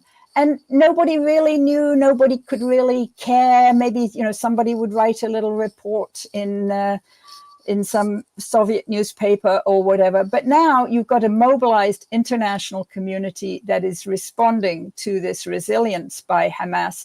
And to me, one of the really interesting things that's happening right now, especially with the ICC, the ICC is essentially a European project. It's like, because most European countries are members of the ICC. By the way, the United States is not a member of the ICC. And it was kind of I did a lot of work on the ICC 20 years ago. It was basically a way for them to kind of hold, to bring criminal cases against bad Black leaders in Africa. So it was kind of a quintessential human rights / humanitarian type of thing. And they managed to get many countries in the global south to sign on to the ICC treaty using their aid dollars, you know, to essentially buy support from countries in the global south. But it does have it's supposed to apply to everybody, not just bad Black leaders, but also bad white leaders. So finally, Karim Khan, you know, the chief prosecutor, was forced to ask for arrest warrants against Netanyahu and Gallant, and also, of course, against Hamas and Yahya Sinwar and Ismail Haniyeh. But this sent the US political system into paroxysms. You know, Matthew Miller, our friend Matthew Miller in the State Department, you know, he hates, I mean, the State Department says that you can't trust the ICC, you know, and they're not going to allow the ICC to send anybody here to this country. And it's just like the campaigns against the ICC that we had before. Although, of course, Helena, Lloyd Austin, the US Secretary of Defense, when he was asked if the Pentagon would continue to assist the ICC to gather evidence against Russia in Ukraine, he said yes. Oh, of course, yes. So the United States recognizes the ICC when it comes to its own interests of trying to isolate Russia, but doesn't when it comes to its friend and ally and client Israel. So, but I mean, to sort of bring it back to Nora's question about the geopolitical shifts, I mean, clearly the US is losing power. They can't just give orders as they could 20, 30 years ago in the immediate Cold War, post-Cold War period, when, or at the time of the first US-Iraq war in 1991, or the US invasion in 2003, when the whole world was sort of terrified of the United States post 9/11. I think it's fair to say the US now inspires more contempt than fear around the world. And certainly not a lot of love as it used to, except in small pockets, like far West Asia, which is the term we should now use for Europe, and you know, a few other little. I even saw a poll the other day that even Japan, which the public was very pro-American, the public now is shifting. So these shifts are happening, but at the same time. And you, as you mentioned, China in particular is playing a much bigger role. We see it playing a huge role in terms of bringing Saudi Arabia and Iran together. They recently, just a few days ago, hosted Arab leaders for a Sino-Arab summit. So China is clearly taking on a bigger role, but you know, there are criticism saying, well, but when it comes to stopping this genocide, which China has been very critical of, and it's been one of the few countries that has openly defended the Palestinian right to resist through armed struggle. You don't hear that very often from countries. When can we see these shifts starting to have a decisive role, not simply, let's say, weakening the US as an actor, but actually strengthening, or maybe we don't want that. Maybe we don't want a world in which one country can give the orders. Are we shifting towards a functional international system in which the UN Security Council would actually play a role, possibly and hopefully a reformed Security Council? Or are we in a period of an in-between period that's going to last a long time? Maybe you don't. I mean, you can dust off your crystal ball, but maybe you don't even have it with you. Oh, I have it. I got it in my pocket right here. Yeah. So I would say, when can we see the international community taking an active role in ending this genocide? I would say when they have figured out how to overcome or work around the US veto. Because as you mentioned, obviously the Security Council is extremely anti-democratic and dysfunctional by virtue of the veto. So I just go back to, again, my childhood in the 1950s when Anthony Eden and Guy Mollet of France and Ben Gurion of Israel undertook this tripartite aggression against Egypt with the goal of toppling President Jamal Abdel Nasser. So 2 of those 3 parties had vetoes in the Security Council at the time. Because of the international situation, Eisenhower was opposed to this tripartite aggression. He was desperately embarrassed by it at a time when he wanted to gin up anti-Russian, anti-Soviet feelings and actions in the world. So how did he deal with the veto that the British and French had in the Security Council? He basically pulled the economic plug on both countries, but especially Britain.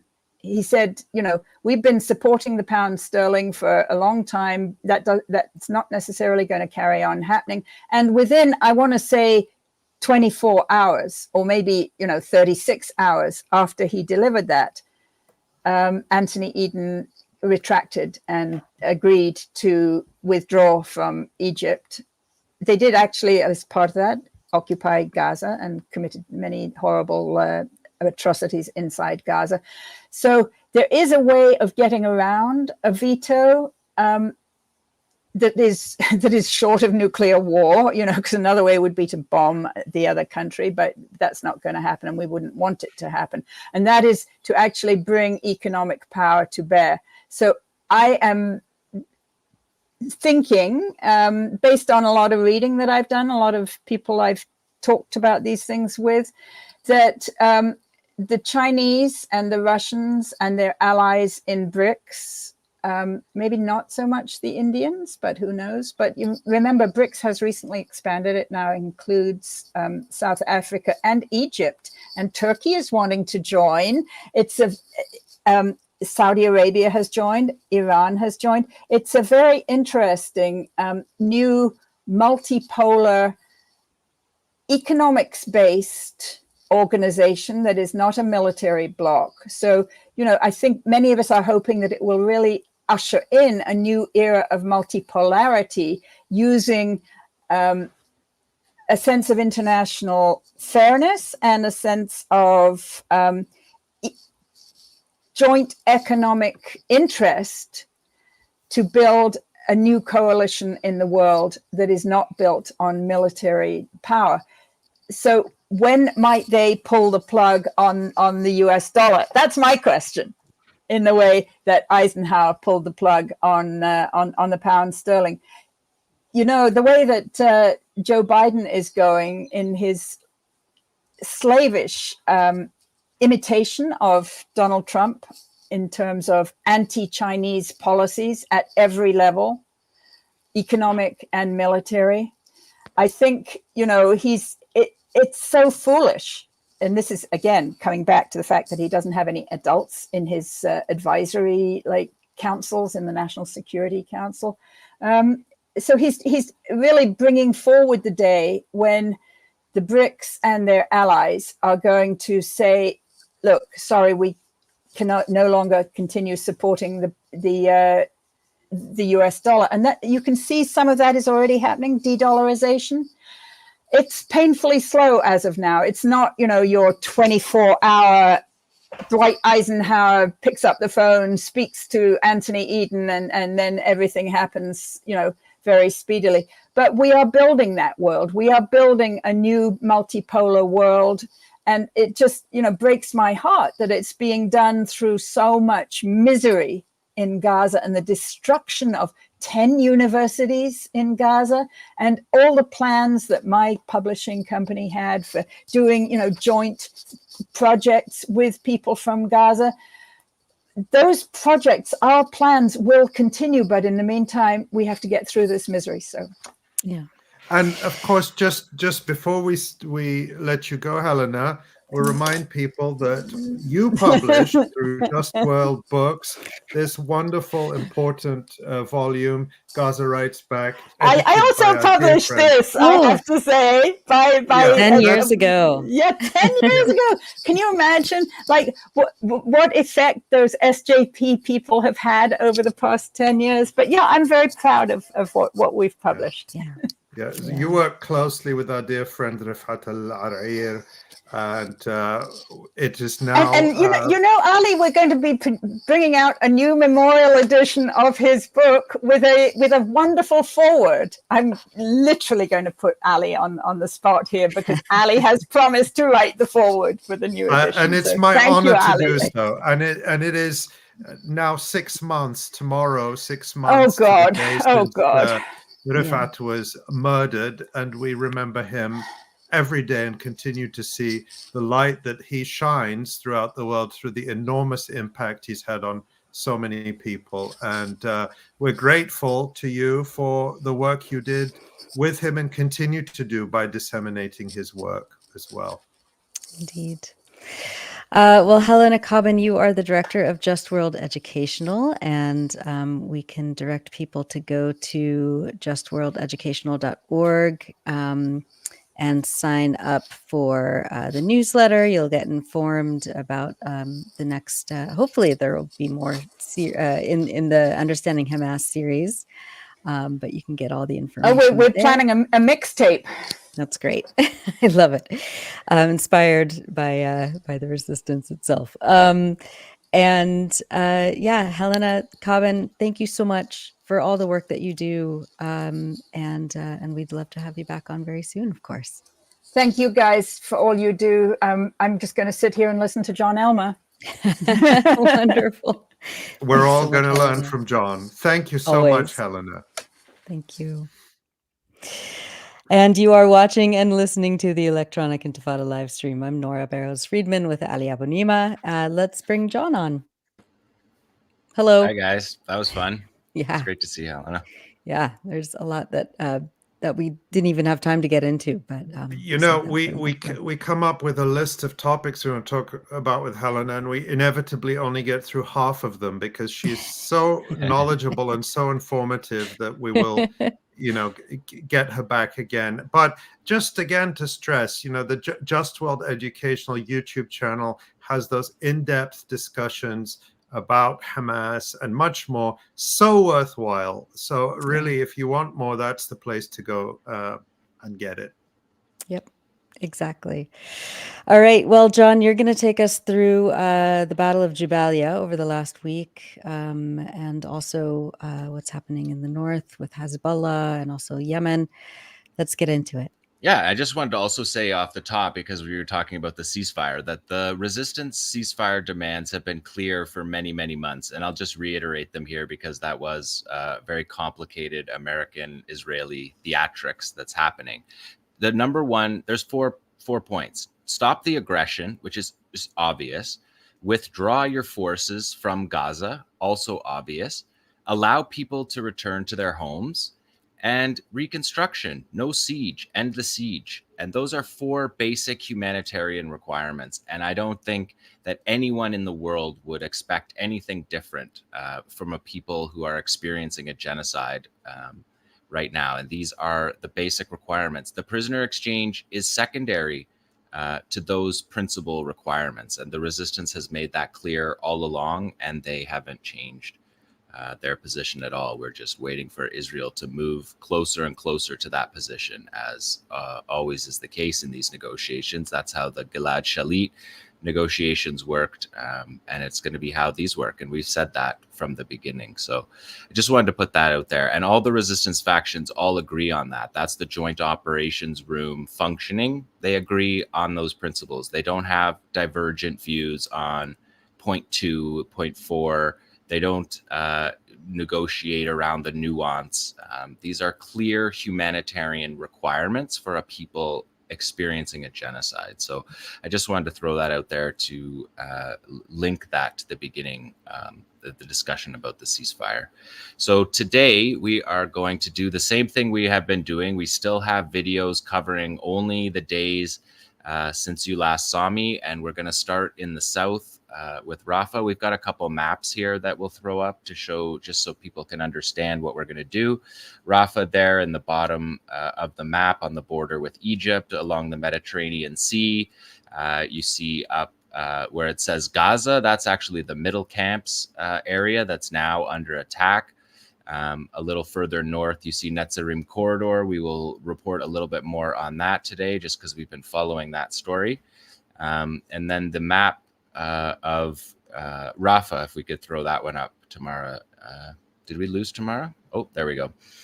Yeah, so this is the focused map of Rafah, and you can see the purple is Israeli operations. I had never put these maps up because these are just lies. It makes it look like Israel controls all of that territory, but they don't. That's the area that they're destroying, but they're not in control of that territory in the way the map suggests. If you look at the bottom of that map, that's Kerem Shalom. That's the main Israeli crossing where the food supplies and aid has been coming into the south when it was a safe zone. In order to make it not a safe zone that could be attacked, the Israelis have essentially closed that crossing. They've also closed the crossing that's just up a bit from there. That's the Gazans crossing with Egypt for supplies. And then where you see the two arrows there, that's the Rafah crossing, Al-Aqsa crossing. That's the pedestrian, the passenger crossing that has been closed to people desperately needing medical attention that has been dismantled in Gaza purposefully by Israel. And now they're blocking the exit for the people that need to leave.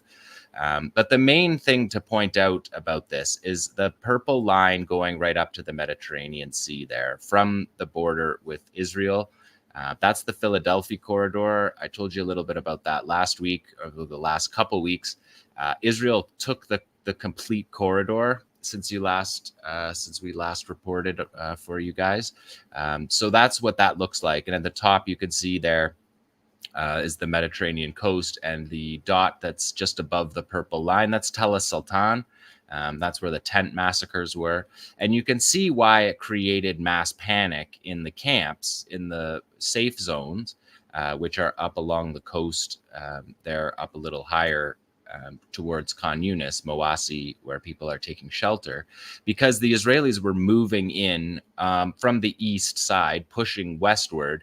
And it looked like they were going to go neighborhood by neighborhood. But what they actually did was just focused on the Philadelphia corridor. And they raced up that corridor last week and carried out, I think Nora reported on really great in her introduction, at least 3 tent massacres, one in particularly brutal one, that created a mass flight of people from the Mawasi area, from the Tel Sultan area, where people believed that they would be safe for at least a number of weeks, because there's population centers on the western edge of Rafah, which is not true in the other areas that Israel has fought. And so the amount people were expecting it to take time for the Israelis to move through the Rafah camp, Yibna camp, all the way up to Tel Sultan. But because where you can see that they've run that corridor, they created mass panic in the camps. They massacred people in their tents. And now those people have fled from Rafah. More than 1 million people have fled Rafah and moved up to the middle camps, as Nora reported. And now the middle camps are under attack by the Israelis. So just a brutal situation. We'll start with Rafah and move to the north. I just wanted to give people a real sense of what we're talking about. And moving up the Philadelphia corridor isn't some kind of military accomplishment. It's a demilitarized zone that the Israelis negotiated with the Egyptians to be a demilitarized zone.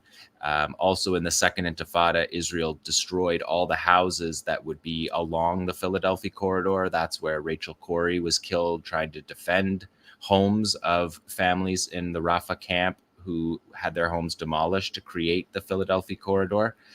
So this is not a heroic military operation. It's racing up a demilitarized zone and attacking people living in tents.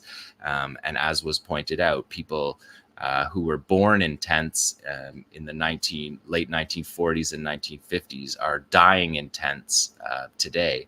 And not just the elderly. We know that children that have been born since this war began are also being killed in tents that they were born in and are living in. So that's what the genocide looks like in the granular way. And Nora's been doing such a great job off the introduction of giving that news context for all of this reporting, which I always just want to bring in that humanitarian element in before we talk about the resistance, because the population is part of the resistance, and the courage with which they have carried out and the dignity with which they have carried out experiencing this genocide, the way they clean their houses, that it was a very moving part of Nora's presentation that I always appreciate. It was actually like the first thing that I noticed when I moved to Palestine. I moved to Jenin in the Intifada.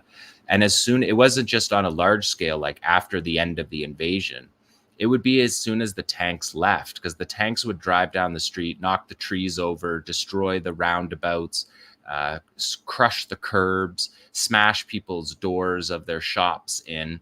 And as soon as the tanks would leave, people would come out and immediately fix the curbs and sweep the streets. And that's something that has been going on in Palestinian society for a long time. And when you see it with your own eyes, like Nora showed that footage of the woman cleaning out her apartment and living in these apartments with no walls, I just think that the dignity and courage of that is resistance par excellence. And so I want to always keep that in focus when we're talking about the armed struggle, which we will do today, starting with number 1 tomorrow.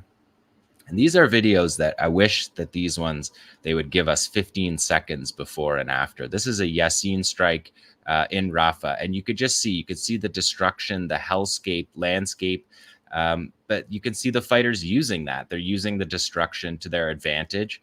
If you look back there, we'll just let this run a couple times, because if you could just imagine what it looked 15 seconds before this and then 15 seconds after, as this fighter moves through those alleys in order to get into a position to strike within 50 meters, which is where the effective range of the Yassin RPG, and within the range that often doesn't allow the active protection system on these tanks. It's difficult to see if that's an interception by that tank. The fighter, again, in their infinite discipline, is already moving away to move back into those streets. But when you look just one more time, when he turns around, look at the streets. And this is the reason why the destruction is not beneficial to Israel either. Look at the street that when he looks down this alley, look at the rocks, the rubble, the rebar all over the street. You think tanks can run over that stuff, but they actually can't. It destroys their tracks. And so there's not even military purpose to this. This is military vandalism, and we're going to see it. It's going to be the theme of this entire segment of the program, because you'll just see it over and over again. So that's a Yassin strike versus a tank. We go to number 2. This is something we've seen before, fighters wiring a booby trap and then using this reverse camera from a car, repurposing the reverse camera. We've seen it going back to November, them using this ingenuity to target this foot force that is entering the house to sack the house. And that's why the houses all look like they've been robbed, because the soldiers literally sack the houses. And so these fighters here are, with their bare hands, wiring up these devices to be inside the homes, so that when the Israeli soldiers enter the homes, they're detonated. And that's what's happening here, detonated on the force, being monitored by a reverse camera from a car, using all the resources that they have. Those are Gaza-made weapons that we're seeing deployed here. That's a Radia, a unidirectional improvised explosive device. I mean, they call them IEDs, but we know that Qassam has a weapons manufacturing industry, so it's a bit of a misnomer. This is a weapon that they have developed, and they continue to make. They make many of them, so they're not improvised in the sense that most people think of the word improvised. Again, you can see this is a foot force. That's Qassam identifying that there's 4 soldiers in this foot force, and we look out this window here. We see 3 soldiers in a window. They can't help themselves. Still doing that. And if we go to number 3, we got another Al-Ghul sniper attack. We've seen a number of these. This is actually 3 attacks, and you're going to have to go to my Twitter feed, Jon Elmer, to check out the full videos because we have to edit these. Tamara did a great job of keeping as much as we could up here, but these are 3 separate sniper operations. All 3 of them drop the soldiers very clearly, as you'll see if you go to the full video. That's obviously a school, if people can't tell. So the IDF using a school, all their projections, it's always them using the schools. And that's a sniper hole that their soldiers have knocked out in a wall that makes it super easy for the Palestinian fighters to know where they are and hit them. All 3 of these sniper shots were hits, and they're hits with a 50 caliber weapon with bullets that will pass through body armor and come out the other side, and you can watch the bullets hit the walls from those. So we also saw thermal cameras in that, with something we've seen in this war. I think for the first time, the Israelis are talking a lot about how they use thermal cameras in this battle. And so it was interesting to see 𝐐𝐿 throw in here a thermal camera here. There you see it, to pick up the snipers, to pick up the Israeli snipers. So sniper on sniper. And we know, again, from Nora's report, what those snipers are doing. Those snipers are sniping kids and families in the street. They're not sniping Palestinian fighters that are running around in the streets. The fighters move through tunnels. They move in ways beyond these snipers. In fact, they snipe the snipers. So the only people the snipers are killing are civilians. And not to get ahead of myself, but that's what we found in Jabaliya when the Israelis withdrew from Jabaliya. Just people sniped all over the streets, just lying dead in the streets, in the middle of the road, middle-aged people that didn't have anything to do with anything, just being murdered. So that's the videos from Rafah were, those were the only videos this week from Rafah, but the attacks carried on at roughly the same pace as they have for the last 3 weeks of the ground invasion. There was a big spike in operations in the beginning when the Israelis were moving in on the edge of Rafah. The Palestinians had defenses on the edge of Rafah that it took the Israelis 2 weeks to get through, and there was a lot of operations. Those are the ones that we showed, where the fighters were coming up in tunnels in the middle of army bases, army positions, and hand delivering weapons, coming out of tunnels and hand delivering shawad explosive devices right to the back of the tanks. So those were all in Rafah as well, and we'll collect these. The battle in Rafah. The Americans are saying that this isn't the invasion of Rafah yet. They keep tripping over themselves to say that it's not the invasion of Rafah, but they carry out 50 plus airstrikes a day on Rafah, which is actually slightly lower than they have been. But you're talking about killing 100 people, 50 airstrikes a day, and then you're telling people with a straight face that that's not the invasion of Rafah, what it clearly is. So let's move up to Netzarim here and follow the corridor. The Americans, their pier, as I reported last week, floated to shore in Israel. They're working to put it back together apparently, and bring it back. No word on its completion of putting it back together. It shouldn't take that long, but unless they change something about the way the pier is anchored, it's just going to float away again. It's possible that when it floats away again, that the U.S. Army won't try to rescue it with their ships and get all their ships beached as well, which was an unfortunate look for their army. But let's look at number 5 tomorrow, because this is an operation that 𝐶𝐿 pulled off with their Air Force Gaza City Squadron, as I'm calling it. This is a drone operation over a group of Israeli soldiers southwest of Gaza City. So this is right down by the pier. This is right in the area. You can see they put 7 triangles there. I think if you count it different, there's 2 shots of this, and it looks like there's between 8 and 10 at any given moment there. You can see 2 Humvees beside, and they drop a 𝐶𝐿 made M26 grenade. This is a grenade that's manufactured as essentially a clone of the popular American grenades, and they have the soldiers are all lying down here. So this is one reason why you don't see them scramble. In previous drone drop munitions, we've seen the soldiers run away from these. But if you look closely, you can see they're all lying down here. And the grenade does look like it gets caught in the wind as it goes by the building and moves it a few meters away from where the intended target likely was. But just to give you a sense of these M26 grenades, they send out, according to American military testing, they send out 750 slivered fragments to 10 meters. They have a lethal radius of 15 meters and are dangerous within 25 meters. So all within range of what we're seeing there. And as I've told you a number of times on these programs, the hand grenade program is the oldest weapons program of the Qassam brigades, of the Palestinians. They've made hundreds of thousands of them over the years. They said they had made 200,000 by the latter years of the Second Intifada.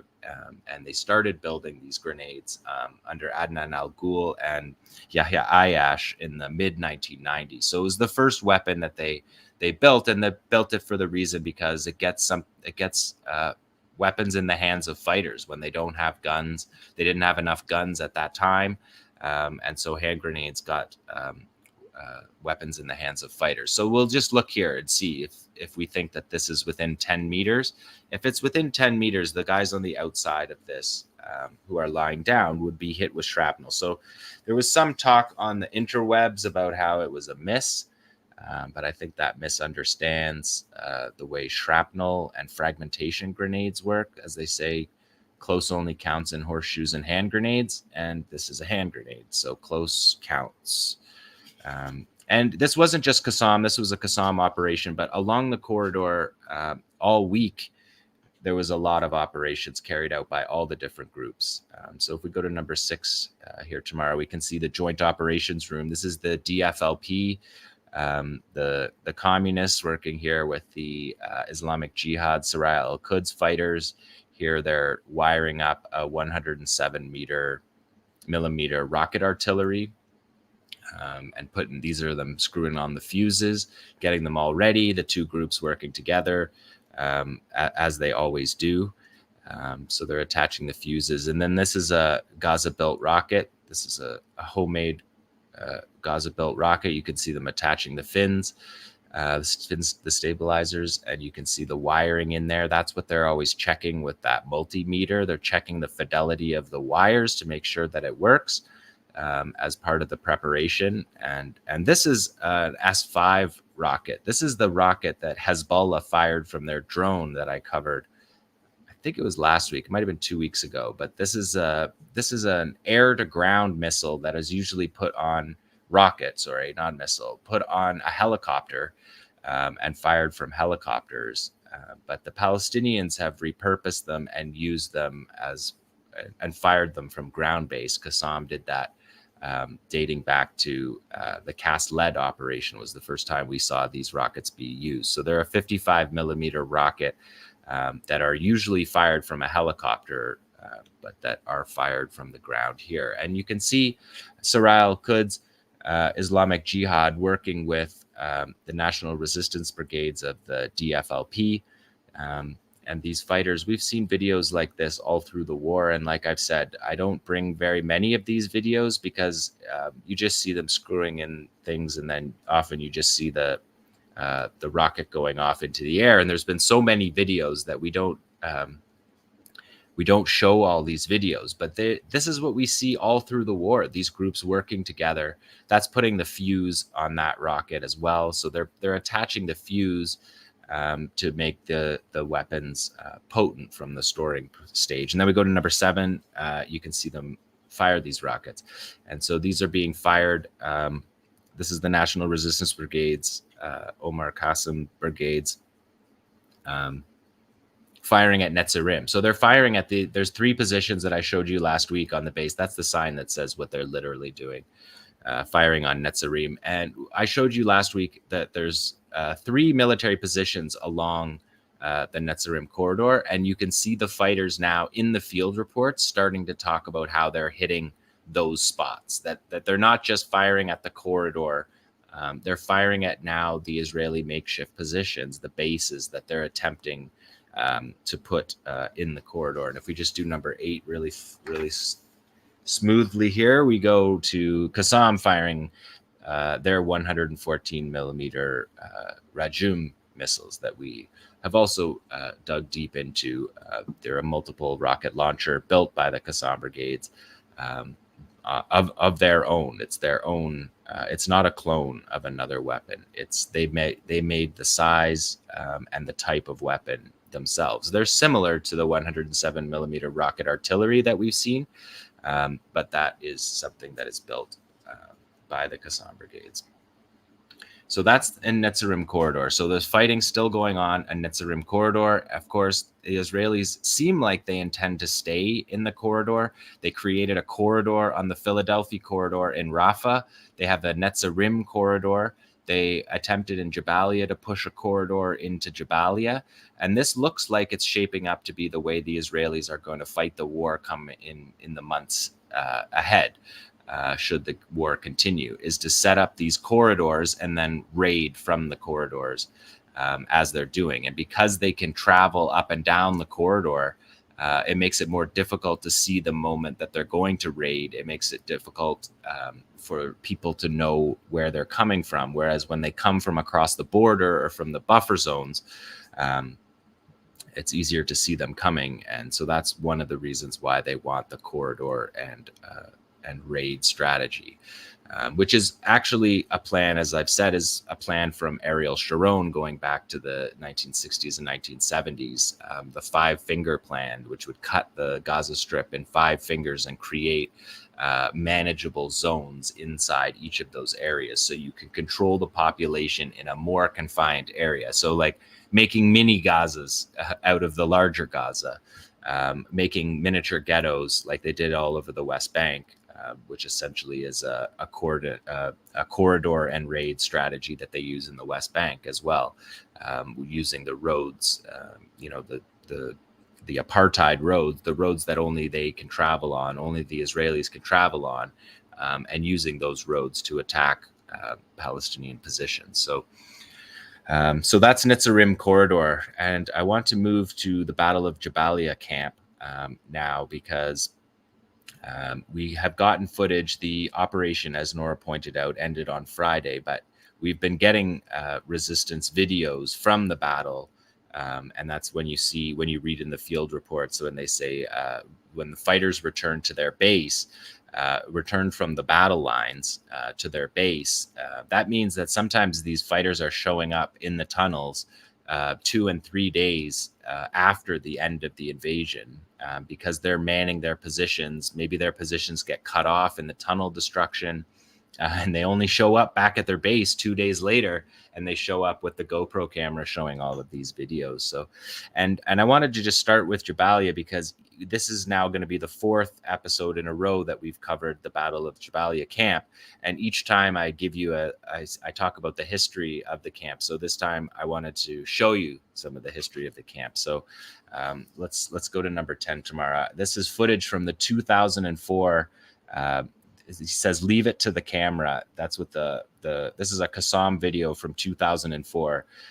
He says that the words doesn't do justice, so let's just leave it to the camera. Here's the first version of the Yasin being used against an Israeli bulldozer there. So the Yasin as a tandem charge was developed and really launched in this war for the first time, the 105. But there's previous versions of the Yasin that go back to this battle in January of 2004, 17-day battle of Jabaliya. They besieged Jabaliya and attacked it like they do in this war, but in a more localized way at that time, is the way that these were carried out during the Second Intifada. You can see fighters here climbing up the berm, like within a few feet of the tank, of the Merkava tank, up there on the top of the berm. It's not the greatest. It's 2004, so the video quality isn't what it is today.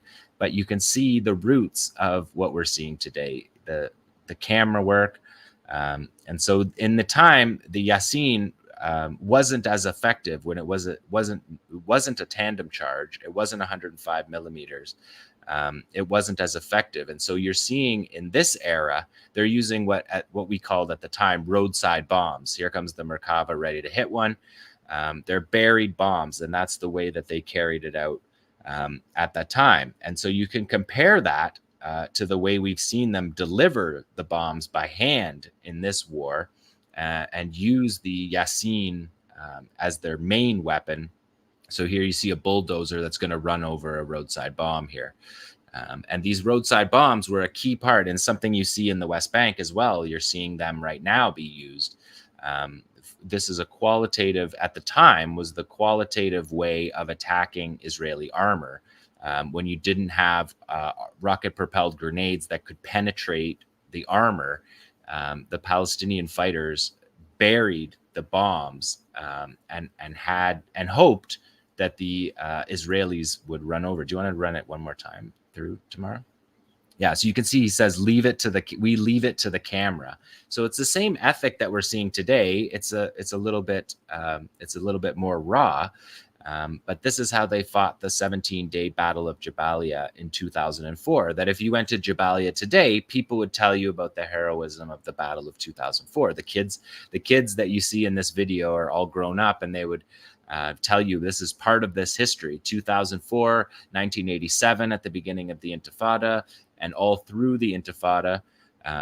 So this is an RPG strike. You can see there's at least 3 fighters here coming up this hillside. So you see the same bravery of the fighters that we're seeing today.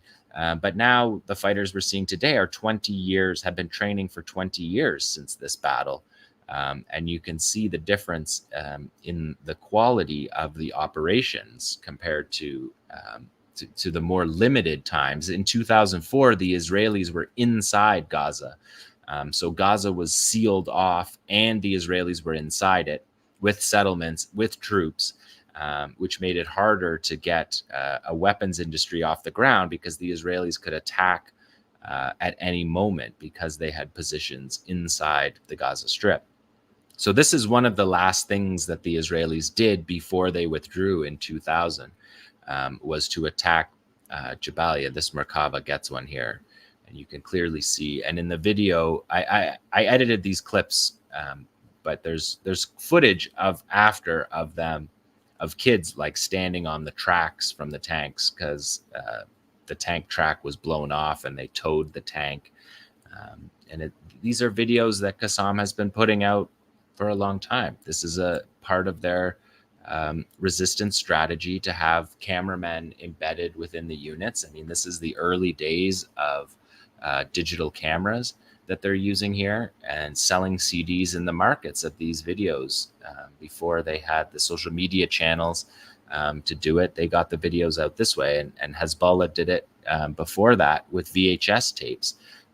And would release VHS tapes. So I just wanted to bring you that history of Jabaliya, because I just noticed that I was constantly saying that there's a history to Jabaliya, and I thought that you guys deserve to see some of that history. So I pulled some of that together. Now let's look at this Battle of Jabaliya that just wrapped up this last few days. So this is the 𝐓𝐡𝐞 tunnel operation. Yeah, just give me one sec here. This is the 𝐓𝐡𝐞 tunnel operation that we reported on for the last 2 shows. 𝐓𝐡𝐞 this week released a video that detailed how they did it, because at the time of the operation, which was May 25th, they said to be continued. Basically, that they'll tell us more later, that it wasn't approved for release. That they just showed us a body of an Israeli soldier being dragged into the tunnel, but they didn't show his face, and they didn't say who he was.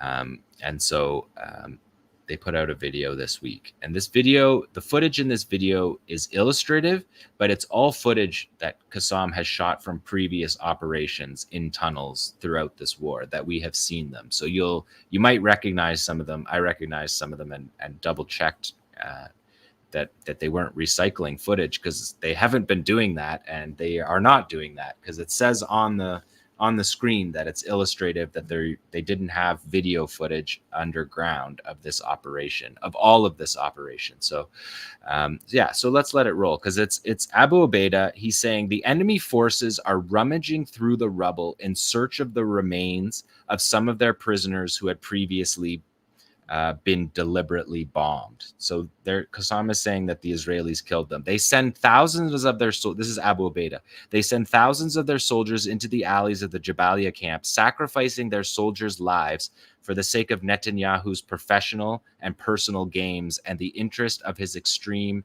and fascist government. So they're announcing this operation Saturday, May 25th.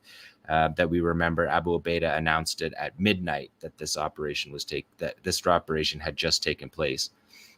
After Qassam fighters lured the occupation soldiers into one of the tunnels, so they don't say how they did that. The Israelis said it was intelligence, and it was one of the only times that they said that in this war, that they had intelligence that they got that led them to this tunnel, which seems to me to be part of the luring, but the Qassam brigades don't say in this one. So they say after Qassam fighters lured occupation soldiers into one of the tunnels, the enemy flew a drone into the tunnel. It was unsuccessful in locating Qassam fighters. As soon as the drone left the tunnel, the Qassam fighters advanced to the ambush site according to a previously agreed upon plan. So ambush in the tunnels. When the enemy soldiers reached the ambush area inside the tunnel, our fighters clashed with them at point blank range. They killed 2 enemy soldiers and blew up the tunnel entrance.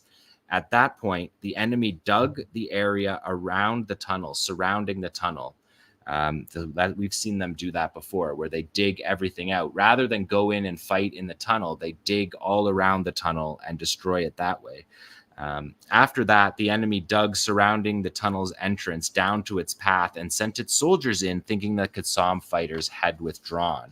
Contrary to their expectations, our fighters were waiting for them inside the tunnel and planted a number of camouflaged explosives inside it.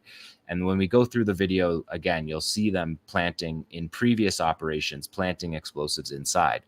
The enemy sent reinforcements into the tunnel, and after passing one of the IEDs and coming into range of our fighters opened fire on them at point blank range and detonated the IED. Our fighters blew up the tunnel after withdrawing from it, and the operation left enemy soldiers either dead, wounded, or captured. The fighters also seized equipment of a number of enemy soldiers. So I'll go through this with you. You can see there, that's where they're luring them into the tunnel. The drone comes down into the tunnel shaft that we've seen that before. That was the one from Jabaliya before, where they dropped that light down to try to lure them into the tunnel. Because you have to disguise this, because if the Israelis believe there's fighters in there, they won't go down.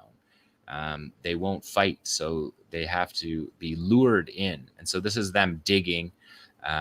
We've seen them before dig out the tunnel so that they dig out a massive hole around and just leave the tunnel arch that you see there. So that's them there, footage of them burying television and radia, anti-personnel IEDs. They're hidden in the walls. They're buried in the ground, because if the Israelis see them, they'll withdraw.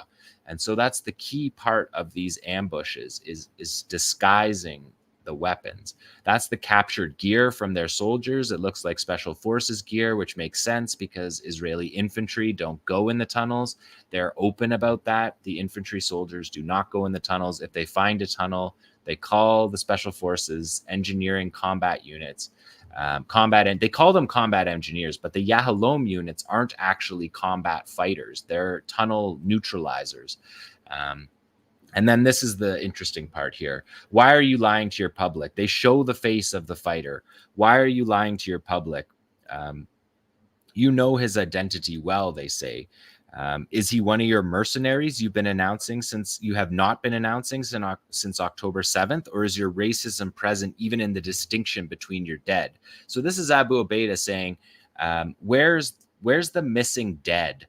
Where's the missing dead that we see in these videos every week that don't match the death toll of the Israelis officially announcing it? So who are the people that are being killed? He presents it. Are they mercenaries? Are they special forces that their names are secret?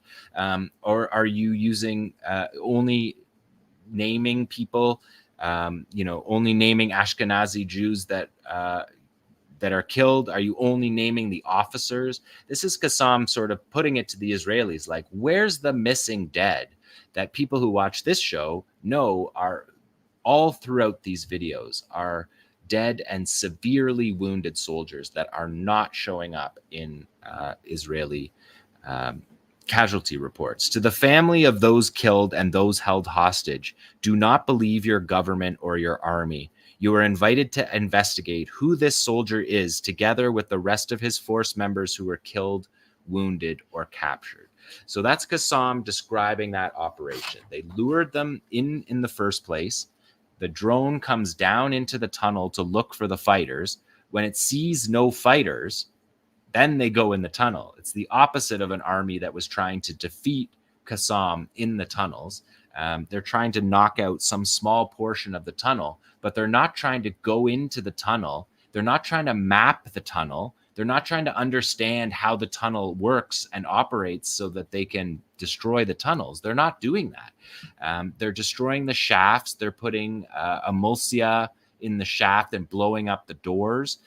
But we know these tunnels are a spider web. They're not straight. They're not a subway corridor. They're a spider web. So you blow up part of the tunnel, and it doesn't destroy the tunnel. And according to American intelligence sources, they say 65% of the tunnel network is still intact. But they don't know how much tunnel network there is. So it's just a random number that they've picked. But they're even saying their random number is that that 3/4 of the tunnels are still there. But we'll remember that on October 6th, the IDF said there was less than 500 kilometers of tunnels. In November, after the ground war began, they said there was 750 kilometers of tunnels. And then in early May, the IDF said there was 1,000 kilometers of tunnels. So 65% of which number, it's not clear. It's obvious that the Israelis have no idea how much how these tunnels operate, how they function, where they are. Even the tunnels that they say they routed out along the Philadelphia corridor in Rafah, the deepest one they got to was 22 meters. And that's the deepest I've seen in this war that they've gone to, other than the one they found in the north a long time ago that was that they found a tunnel that was deep enough and wide enough that trucks were driving through it. But 22 meters down, they're finding a tunnel that's 22 meters down. That indicates that you have 60 plus more meters to go down to find the actual network that these fighters are moving through and your Israeli captives are in. So the Israelis have no interest in the captives. They went and they found these guys that had been dead, long dead. 𝐓𝐿 says that the people that they found, because there was 8 Israeli bodies that they found from the Nova Music Festival in the same tunnel. And they found those in short succession, one after another, within about 3 days of each other. And then 36 hours later, they were hit in this tunnel. So we'll have to stay on this story to find out exactly how the Israeli force was lured in, but it sounds like they were lured in by 𝐓𝐿. I think that's pretty clear because there hasn't been any other examples of Israeli intelligence getting anything in the field that shows marginal successes. If they were getting field intelligence, we would see the Israelis overrunning Hamas positions. And when they overran a Hamas position, you would see a stockpile of all of the weapons that we've been covering for 8 months on this show. You would see Shawads. You would see Yassin 105s. You would see thermobaric Yassins. You would see tandem 85s. You never see those. You might see one here and there, but you never seen in 8 months of IDF propaganda videos, you've never seen them overrun a base that had a bunch of Shawads, a bunch of Radiyas, a bunch of television bombs, a stockpile of Yassin 105s. And if they did find that, they would show it to us, right? They would be very keen to show that to us. And we don't see that. And we would see that if Israel was making any kind of progress in their war aims. If they actually had a war aim that was beyond the genocide of the Palestinian people. And we don't see any of that. So that's the tunnel operation. It's interesting video that 𝐓𝐿 sent out. And I still think that's not the last that we've heard of this operation. The Israelis deny that anyone was captured in the tunnel. And 𝐓𝐡𝐞 is showing a body. We blurred it out to keep these shows on the air, but it's very clear. They show the person's face. So 𝐓𝐡𝐞's basically saying, who are these guys? If they're not yours, who are they? And why did these people not ever get counted or counted in the statistics? Okay, let's go to number 12 tomorrow, because we've got some more military vandalism here in the Jabaliya camp. We got an Israeli soldier here, just like, looks like he's just rooting around in this house. It doesn't look like the house is already destroyed. Maybe he's looking for souvenirs or money. They've stolen more than $7 million. Nora added another $1 million to it today. So it's good.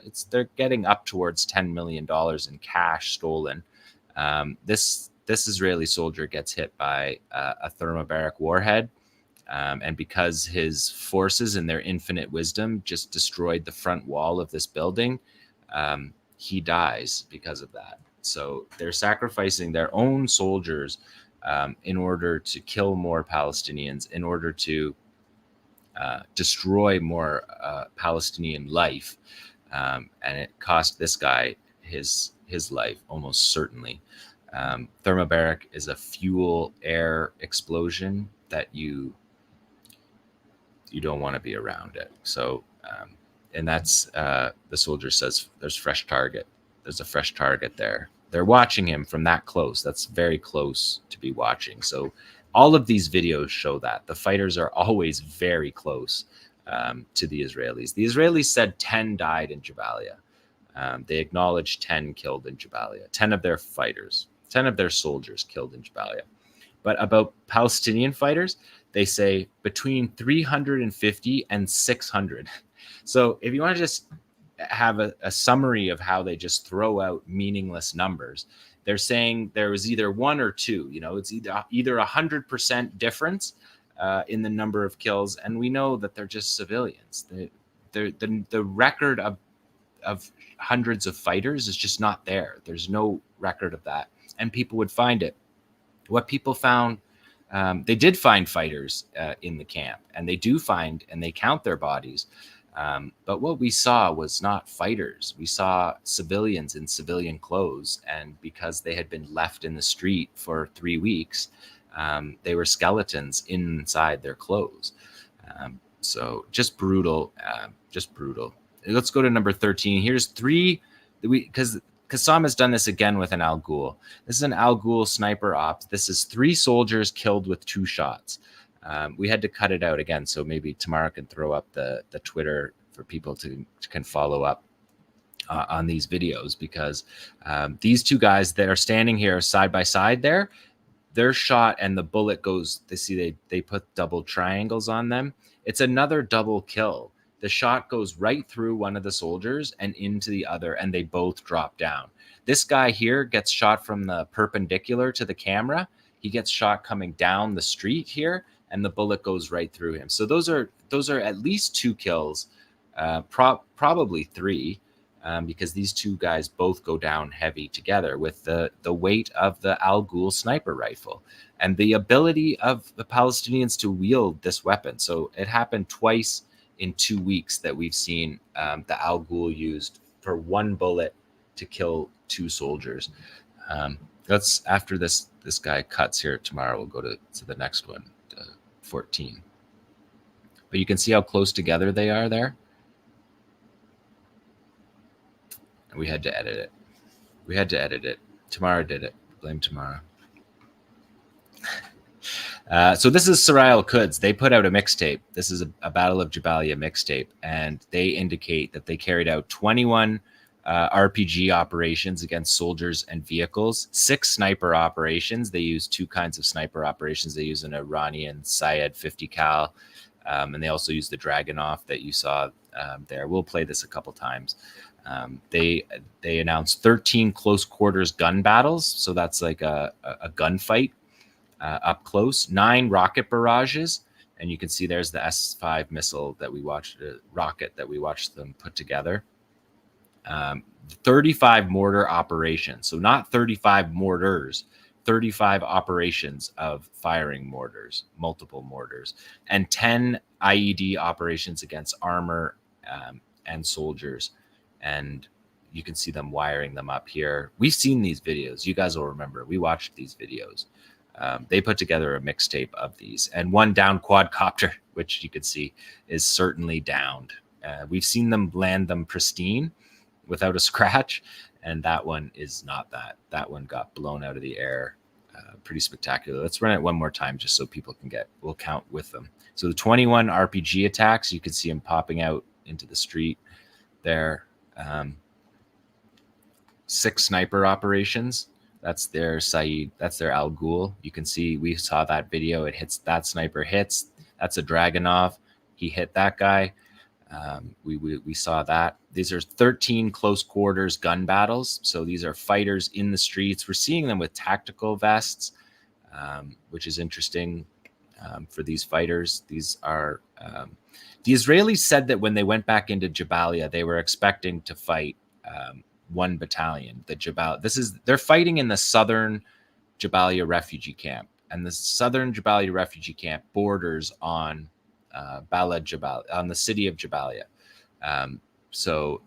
They were in the south, and the Israelis said they expected to find 1 battalion that they were going to go fight, and they ended up finding 3 battalions because Beit Lahia and Beit Hanun were able to feed, and Jabaliya were able to feed by tunnel fighters into the battle. So the Israelis thought they were getting 1, got 3, got hit pretty hard, didn't finish their operation, potentially got at least 1 soldier captured, at least 1 dead soldier captured. 𝐓𝐿 is implying there's 1 alive captured.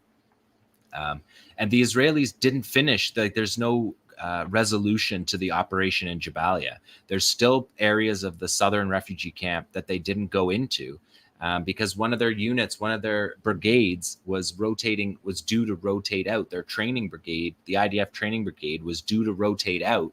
And so the other 2 brigades were like, well, we don't have enough troops to fight if the training brigade leaves. So they all just left, and they all went on R&R. So these are not military objectives. These are going in and destroying for the sake of destroying, and finding the bones of your people that 𝐓𝐿 says that you killed in bombings and then got lured into a tunnel operation. You could see, we watched these 𝐓𝐿 𝐄𝐿 videos before, but they put them together in a nice mixtape. So that's the last one. Let's go to 15 tomorrow, because this is a 𝐓𝐿 RPG strike against a D9 armored bulldozer built by Caterpillar on the boycott, divestment, sanctions list. And just look at how close he is. Watch this. It's very close to that armored bulldozer. That's not a good job. The army bulldozer guy who gets pot shots because they don't have any dismounted infantry protecting these vehicles, and they get lit up. And we saw footage this week of a bunch of burned insides of the D9 bulldozers because they don't have the armor of the tank. And that's why we're seeing 𝐓𝐿 use not a Yasin 105 there. They're saving they're still using appropriate weapons. They're using a smaller 70 millimeter anti-tank warhead is what he's firing there, because it's not necessary to use a Yasin in that case. So that's number 15. We'll watch it to the end and then go to the next one. You can just watch here over his shoulder. Watch how close he is. Unbelievable courage, but unbelievable skill, and also just commitment to filming and getting us some of these. You know, they say it's only a sliver of what the actual operations are. Let's go 17 tomorrow. Oh, sorry. Did I skip? Yeah, I skipped 16. Sorry. This is impressive. This is a sniper hitting with an Al Ghul, a moving target, 2 tank crew, presumably the commander is one of them, up on top there. You can see they're both riding outside the hatch of their Merkava tank inside Jabaliya refugee camp, and they're identified here, and they're behind plate. Their gun turret has a plate armor guard around it, and the fighter here waits. Again, you go to my Twitter that's scrolling under there and see it, because they hit. This is a hit, a moving target, a sniper hitting a moving target on a spinning, not only moving backwards, but the turret is spinning. So you've got backwards and spinning. You've got metal plates guarding the shooting position, and 𝐄𝐐𝐿 laces it through all those challenges and hits. That is military acumen. It's not just a pot shot. It's real skill that we're seeing over and over and over again with these weapons. They trained for this battle and are ready for the battle. Let's do 17 tomorrow. After we'll watch it one more time here. See, watch the turret spin. So it's not just calibrating back and forth movement. He has to calibrate side to side movement. And he hits with that as well. And here comes a roadside bomb. This is an homage to the 2004 battle. That's a roadside bomb against a Merkava tank. We'll show this a couple times because watch how they bounce the triangle through the destruction. Guys, look at that. Look at what you're looking at. Look at the destruction of the camp. It's just unbelievable. And it's just everywhere. And this is an area that they hadn't gone into in November when they bragged to the world that they had taken control of the Jabaliya refugee camp.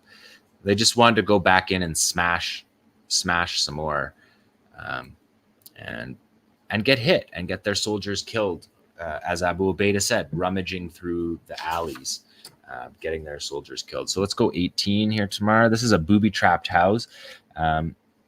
And this is an operation where they're going to lure, because the Israelis come into these houses, they're luring them into the house and then hiding these. That's a television IED. I think there's a couple of Radias here that we see used, but keep your eyes peeled here because they're going to use an anti-tank mine that the Israelis left behind, and it's those mines that he's holding it there. That's the mines that the Israelis use to blow up the houses when they put their quadcopters up in the air and show the footage of blowing up buildings. They're using those mines. So they left one of those mines behind. 𝐶𝐿 took it, reappropriated it, repurposed it, and then put it into this elaborate ambush. And then watch how close the fighters are. Again, you can see the 3 vehicles, 3 troop carriers there. So 36 troops are in there, and they're emptying them out to go house to house in the buildings, and into this booby trap that is detonated as the force comes in. And we can see afterwards the result of it. This is 𝐶𝐿 telling us that they detonated it. And then you can see after what they did against this force. So again, even just in these videos, you're seeing more than 10 killed. And these are the videos that are from the last days of the battle. They're not from the 3 weeks or the 2.5 weeks before that, when there's pitched battles all over. So it's just clear again that the Israelis are lying about their casualties. And then when this one finishes tomorrow, let's just go right to the next one, because this 𝐶𝐿, they're showing us the impact here and indicating that that's the impact left behind from this operation. And also this week, 𝐶𝐿, not clear why, but they released a video from an operation in Beit Lahia back in November. We'll just go to that when it's 19 tomorrow. They showed us all of this captured gear kit from an operation where they ambushed 5 Jeeps, an MDT David Jeep, which is basically a Land Rover Defender, and a Wolf troop carrier. And you could see the American weapons, and you can see, they'll show you here, the hood of that Defender vehicle. It says made in the USA, US Army. You can see their helmets and their guns there from this ambush. So you can see their U.S. Army. That's the hood of the Defender that they blew up. And so you see that they wanted to show us that. And there's dog tags, Israeli dog tags, and there's a downed drone. So this is from Beit Lahia, the far northwest of Gaza. They the Israelis put in a unit of Jeeps. And the Jeeps were hit by 𝐶𝐿 Yasin 105s. And that is the Gaza resistance report. I'm aware of the time here, but I'm going to take you to Lebanon and Yemen really quickly. So let's do number 20, Tamara, because the Yemeni armed forces, Ansar Allah, got another MQ-9 Reaper drone, dropped another $30 million drone. And this is interesting because they show the impact. They've been cutting the impact, and Hezbollah cuts the impact in an attempt to hide what missile they're using. I've talked about this before. I believe they're using a Type 358 loitering munition. That's an Iranian invention, and that has been used by these fighters. You can watch it here. It explodes ahead of time. So you see how it explodes ahead of time. It doesn't explode on the vehicle. See, it explodes ahead of time. And then if we look at the next footage tomorrow, you can see the Yemeni armed forces standing on it. This was a video that was published by the Associated Press. And you can see that the MQ-9 Reaper drone that we're looking there, United States flagship drone, it's intact largely because the explosion was separate from, it was an area explosion that broke it apart, and it landed in more or less intact. They put the pieces together, but make it look more or less intact. And this is the third Reaper that Ansar Allah has got in May, that they got in May. It's the sixth overall. These are $30 million drones. They fly at 50,000 feet for 24 straight hours. It's the flagship. It's a hunter-killer drone. They carry out attacks. They carry out surveillance. And the number that people agree on is 30 million. But if you go to the U.S. Air Force procurement page, they have it at 50 million per unit. So that's interesting to see. And of course, they're still disrupting shipping in the Red Sea, blocking shipping to Israel. The United States and the UK bombed on shore this week in Yemen, killed dozens, and Hamas released a statement condemning that action. So both the groups are giving statements in both directions of solidarity, and that continues. Let's go to 21 tomorrow, because Hezbollah has been busy. They released a video the other day of their 2000th operations. They announced that it was their 2000th operation. And so this is a little mixtape that they put together for us, showing all of these operations. I try to pick some Hezbollah ones to keep you, just to keep everybody abreast of what's going on. But there's so much happening in Lebanon that it's difficult to cover it all. There's been fires all through the north in 𝐓𝐿𝐴 𝐄𝐥𝐞. The Israeli media was calling what 𝐓𝐿𝐴 looked like. They were saying, this is Khan Yunis, this is Jabaliya, this is not Israel. They're comparing the destruction to the destruction that they want to carry out. They don't want it to happen to them, not to the Israelis, but that's what's happening. The north looks that way. Let's skip ahead tomorrow here to 22, because the 2000th operation by Hezbollah was the downing of an Elbit Hermes 900 drone. This is the Israeli flagship drone, and this is the second one they've downed. They've also downed two Hermes 450s, and again, Hezbollah cropped the frames where we see the missile hit. So we don't know what munition they're using. They're keeping it a secret still. But this pretty spectacularly fell from the sky with the surface-to-air missile that they're tracking. And you can see these drones fly very high. So this weapon is getting up into the sky at a level that is surprising, I think, the Israelis. And it's something that definitely is a game-changing development, that they can drop these drones all the time now in Ansar Allah in Yemen, and Hezbollah can do this consistently all the time. And if we just go to number 23 tomorrow, you can see this footage here taken by a Lebanese citizen here of the drone, pretty spectacularly falling out of the sky. Yeah, let's do 24 just 24. This is the Ramia site. This is on the base. This is a base on the northern border.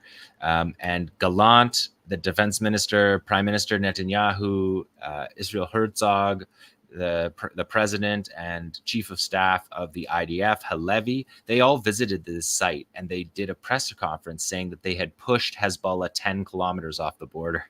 The next day, Hezbollah released this video showing their fighters running up to the border with small arms and firing on this position. So normally in these Hezbollah videos, we don't really see the fighters much, but look, they're taking their small arms, they're walking right up to the site to prove that they can take this site in the North Galilee.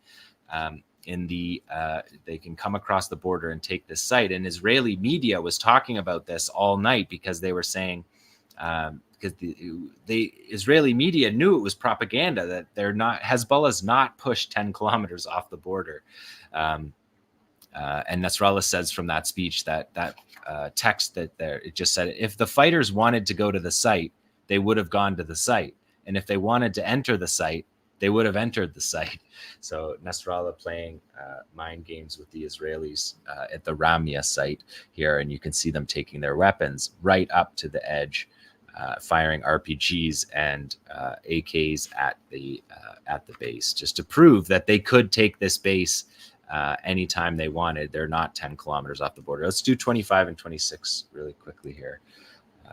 This is an Almas. This is the reverse engineered anti-tank guided missile that Hezbollah captured from the Israelis and reverse engineered it in Iran. And here it is coming down and hitting Israeli Humvee right on. And you get footage of that. I have been tracking this weapon for you guys. We've been following it all along because it's a very interesting weapon were it to be turned against Israeli armor and Israeli bases in this way that they are. And if we go to the next one tomorrow, 26, you can watch this missile come in at 1,200 kilometers an hour and watch these Israeli soldiers at this border position look up and notice it coming in on them with the onboard camera that the Almas has. So that you can see the soldiers here, they come out of it and they see it and they look it straight in the eye, those two soldiers, and the missile can be controlled in that way. So Hezbollah is really has been upping the ante on the northern border in South Lebanon. The Israelis are talking talking a big game about invading Lebanon, but the way Hezbollah has been fighting this war and gradually escalating to have footage like this shown is important. We'll watch this last one, and then this is the end of the resistance report for this week. Just ended on this note that the Israelis are not prepared for a war against Hezbollah. They have lost their minds, so they may carry out a war against Hezbollah, but we'll predict early the crystal ball that Helena had, if she left it behind, that Israel will lose badly in a war against Hezbollah.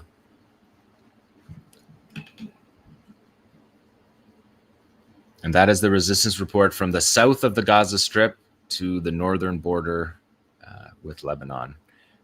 Resistance still all through the area. The West Bank also has resistance everywhere as well. We'll bring that to you soon.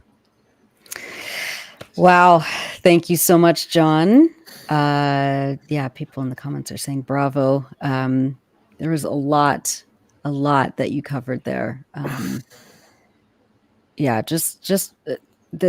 I remember you saying, at the very beginning of the ground invasion that the amount of rubble that Israel was undoubtedly going to create by doing what Israel does best, which is destroy everything in its path, was just going to create more obstacles for the army if they thought that they were going to, achieve any of their so-called objectives of defeating the resistance. And you can see that not only are the tunnels still intact, Israel hasn't done anything about the tunnels, but all the rubble that's been created is now being used tactically by the resistance. Yeah. So can't stress that enough. Really remarkable stuff again, Jon. Thank you so much for tracking all of that in such meticulous detail. And I will reiterate, for those who want to see the uncensored or unedited videos, it's necessary. Which it really does complete the picture. Go to Jon Elmer's Twitter account, JONELMER on Twitter or X. And just a couple of things I want to mention in reaction. We're about to hit the 3-hour mark. We're going to go over a little bit because it's our show. It's our show, and people are with us. You know, people wait a whole week, and we've got information to share, so we're going to share it. Yeah. So, one, I think, you know, not just this week, but every week for 8 months, what Jon is showing us, we now see that reflected in what Joe Biden is saying. If you cast your mind 3 hours back or 2.5 hours back, when we brought you what Joe Biden said about, an unending war with undefined goals and an unclear idea of what total victory looks like. I'm paraphrasing, but that's more or less what he said. He is translating the reality on the ground that Jon is showing us. And so it is directly the acts of the resistance fighters that is forcing the United States now to want an end to this war, even if they're not at this point willing to take the necessary steps.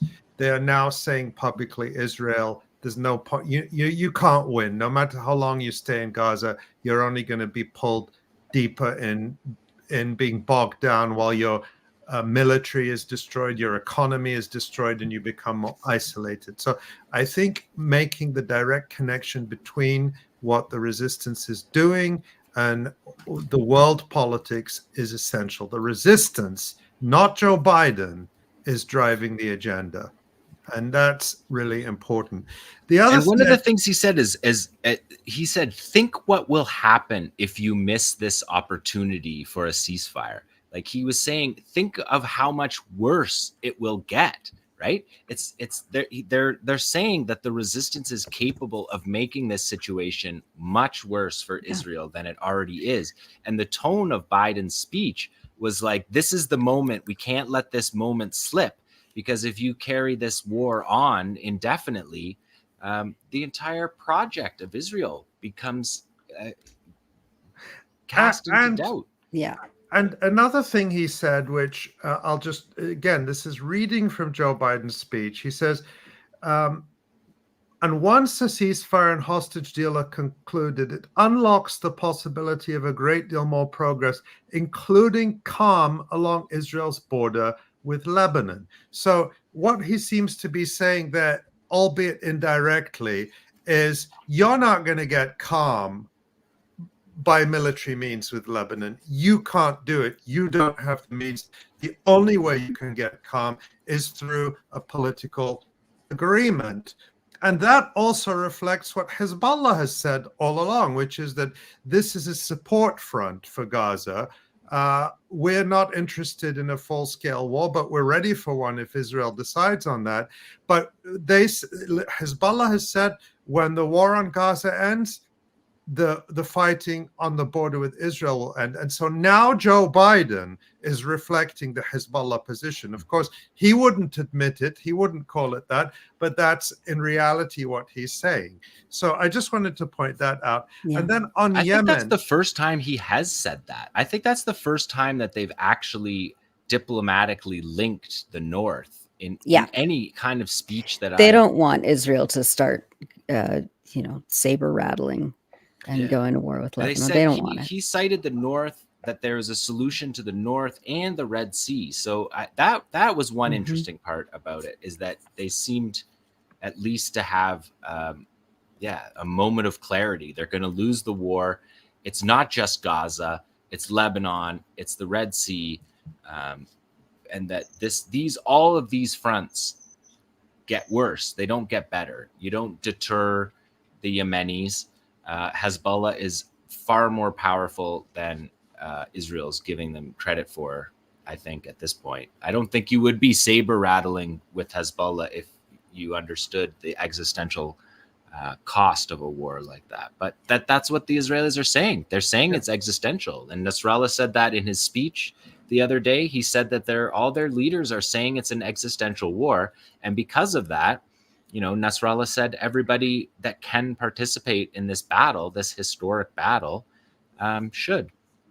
And indeed, we had also an interview yesterday with Nasrallah's deputy, Naim Qassem, who was very calm. He said, look, we don't want a war. He repeated the position, but we're ready for one. And there's people who say we would suffer a lot and we would experience a lot of losses. And he said, in war, there are losses, but the other side would also experience very, very severe losses. He said that with a great deal of confidence.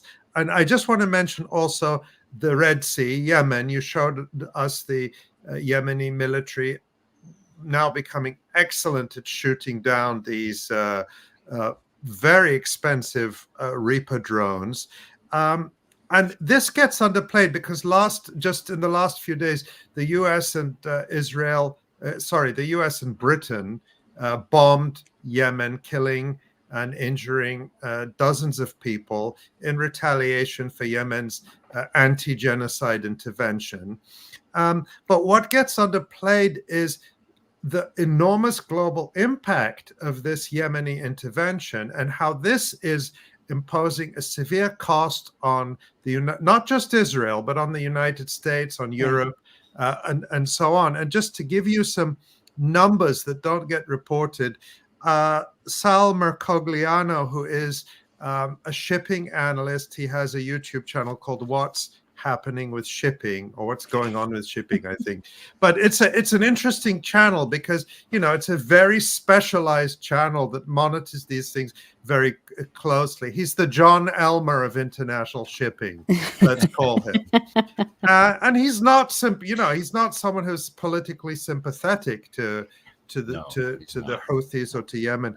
He just gives you the numbers. And so he really talks about how this is causing massive global disruption in global shipping, the Yemeni operations in the Red Sea, that it's causing international freight rates to spike as they did during the COVID pandemic. They're not quite at that level, but they're going up very high because of insurance rates, because of the rerouting of ships. Now, he said that 2/3 of Megamax container ships, these are these huge container ships that you see that carry thousands of shipping containers.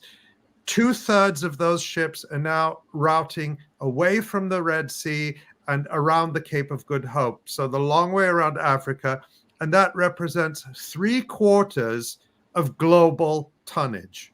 Oh. So massive disruption in shipping, and of course, with all the attendant costs that come with that, extra insurance, extra fuel, and disruption, because when you're disrupting these whole supply chains and having to reroute, you get your shipping containers from one side of the world to the other. You have to get the empty containers back to refill them. There's only so many containers in the world.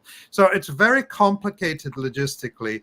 And what he said is that we're starting to feel the effects now because these things take months to kind of work through the system. And that he said, even if the Yemenis stop doing this today, the impact would still be felt for many, many more months to come, if not years. So that's just to point out the enormous impact of the Yemeni anti-genocide intervention, which I think is another reason why the United States is feeling a lot of pressure. And I always wonder, what if South Africa were to also begin its humanitarian intervention and disallow ships from sailing around the Cape of Good Hope? I mean, that seems like that seems very remote, but it's an interesting thought, given that they do go past South African shores, right. And many of these ships would stop and refuel in places like Durban, which is a major port in South Africa. A couple, just before we get, I don't know if there's other things people want to say on this. I just wanted to show one breaking story very quickly. I think it's so important to show. Tamara, that's the New York Times story that just went up today, this morning. And this is about an Israeli campaign targeting U.S. lawmakers, particularly black lawmakers. And I'll just read one paragraph or a couple of sentences. The covert campaign was commissioned by Israel's Ministry of Diaspora Affairs. They allocated millions of dollars and hired a Stoic, a political marketing firm in Tel Aviv, to carry it out, according to officials and documents. The campaign began in October and remains active on the platform X, or Twitter. At its peak, it used hundreds of fake accounts that posed as real Americans on X, Facebook, and Instagram to post pro-Israel comments. The accounts focused on U.S. lawmakers, particularly ones who are black and Democrats, such as Representative Hakeem Jeffries, the House Minority Leader from New York, and Senator Raphael Warnock of Georgia, with posts urging them to continue funding Israel's military. ChatGPT, the artificial intelligence-powered chatbot, was used to generate many of the posts. The campaign also created 3 fake English language news sites featuring pro-Israel articles. Incredible. Now, but this, people who followed the reporting of the Electronic Intifada going back years know that Israel has been doing this kind of thing. They set up what they call war rooms with Israeli university students and reservists posting comments on websites, pro-Israel comments. They've spent millions of dollars on this, but just think what the reaction would be if this were Russia or China doing this. I mean, we know what the reaction would be because it's happened before, right? Yeah, there were like what, like a handful of Russians posting to Facebook in the lead up to the 2016 election. Yeah, they had the whole Mueller report. Exactly. The whole Mueller report, which came up with nothing. And yet people still believe, they still believe that Russia somehow influenced the 2016 US presidential election.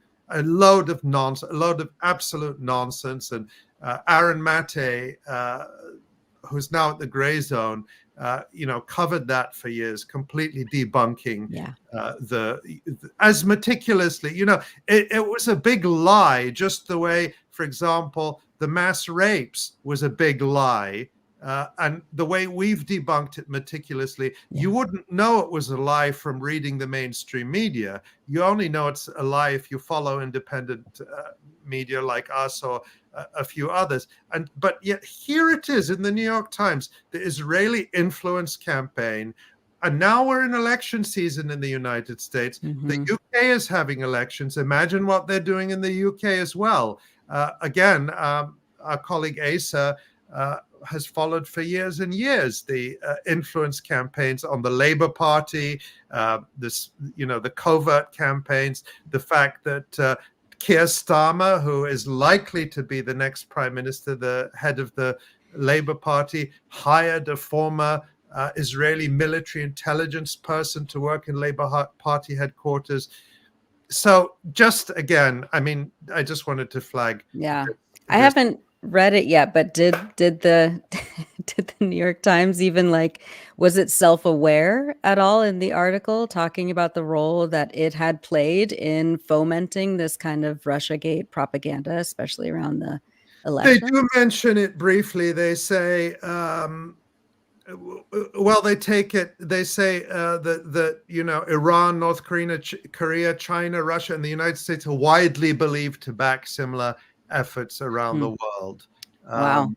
So that's as close as they come. But anyway, I just thought that we had to point that out. Yeah. Well, that seems like there will be a lot more to report on that.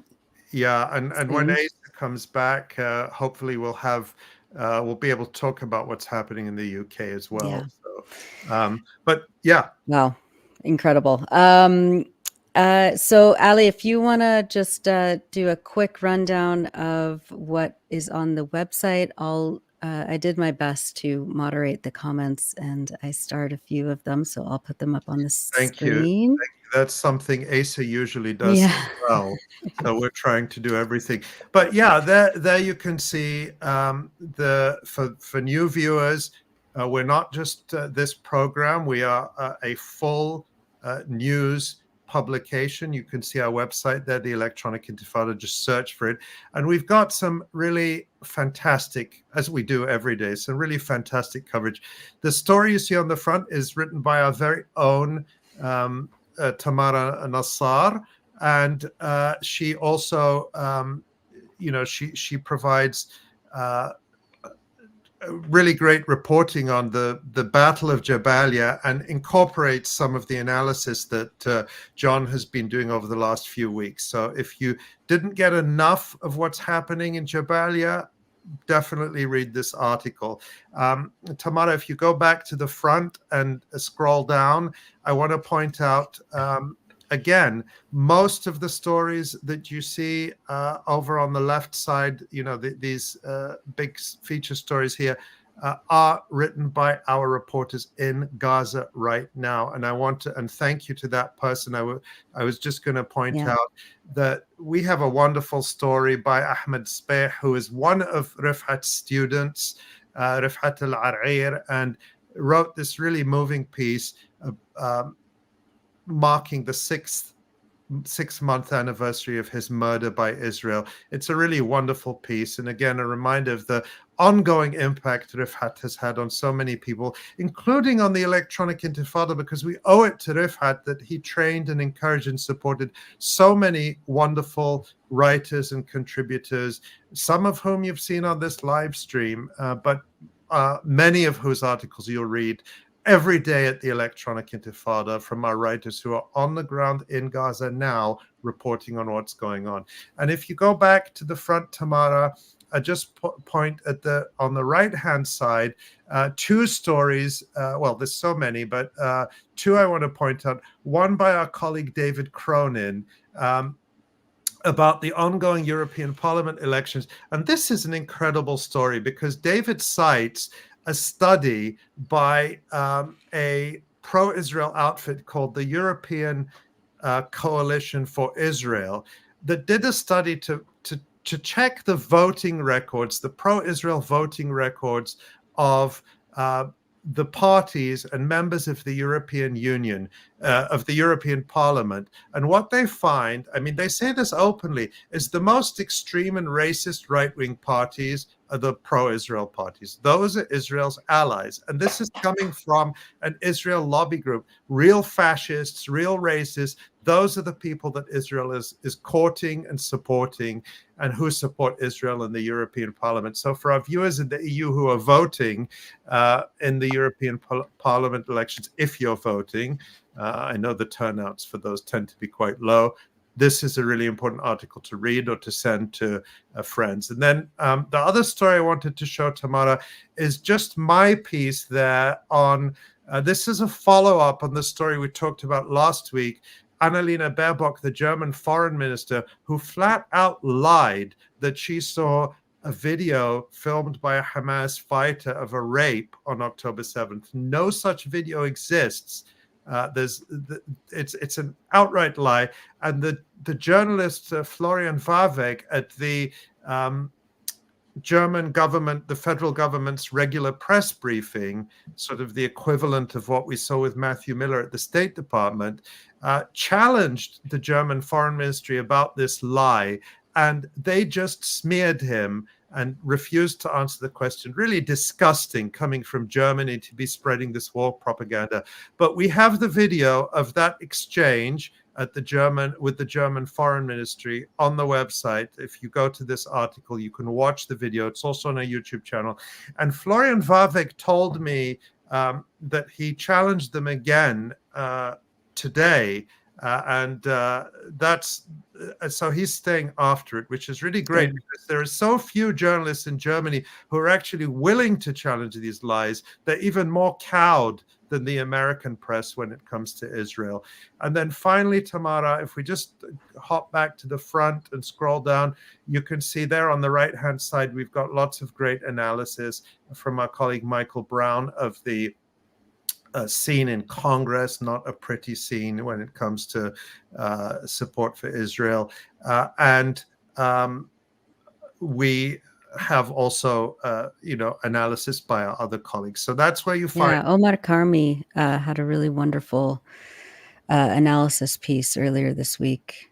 Yes, really, really good. Omar always gives such a good sort of broad analysis that I find so informative. We're going to have Omar on to talk more about this. I hope I'm not jumping the gun by saying that, but he's agreed in principle, so we'll get him on soon. He's very informative. And then, just as usual, thank you to everyone. I mean, I can't say it enough. Thank you to everyone for all your messages of support, the donations that you've made that sustain all of this work, because we're totally independent. Subscribe to our mailing list. It's there at the top of the page. Tamara, if you can scroll up. By the way, I'll just say that sometimes if you're on a mobile phone looking at the website, some of these things you have to scroll all the way at the bottom. It's just the way it renders. Actually, I'll tell you something, a little trick here I just learned. If you're looking at a mobile phone, if you turn the phone on the side, then you see the Get Updates and the Donate Now button. You'll see them more clearly on the mobile phone. Otherwise, they moved right to the bottom of the page. Thank you to everyone. We've had people continuing. I mentioned this like 2 weeks ago, and people are continuing to sign up to give monthly donations of $5, $10, $20, sometimes more. And that long-term support, that sustaining support, is just incredibly generous of you and helps us to make sure that we can continue to do this work, support all our writers in Gaza, and do all the things you see here every single day. So thank you to everyone. It makes a world of difference. Many of you say how you look forward to Wednesdays, that you feel a sense of support and community, being here with us and with the other people who are watching, listening, reading. And I just want you to know that that feeling is mutual. We look forward to Wednesdays. We look forward to these interactions. We look forward to being able to share this work and this information, and the support from you, the love, the solidarity, the messages, telling us about the actions that you're taking around the world. That sustains us, and that also sustains the people that we work with, we love, we support in Gaza and all over Palestine. Well said. Yeah, thank you so much, Ali. All right, well, that does it for today's live stream. Thank you, as always, to Tamara Nassar behind the scenes. On behalf of Jon and Ali and everyone at the Electronic Intifada, thank you all for listening and viewing, and we'll see you next week. Thanks, guys.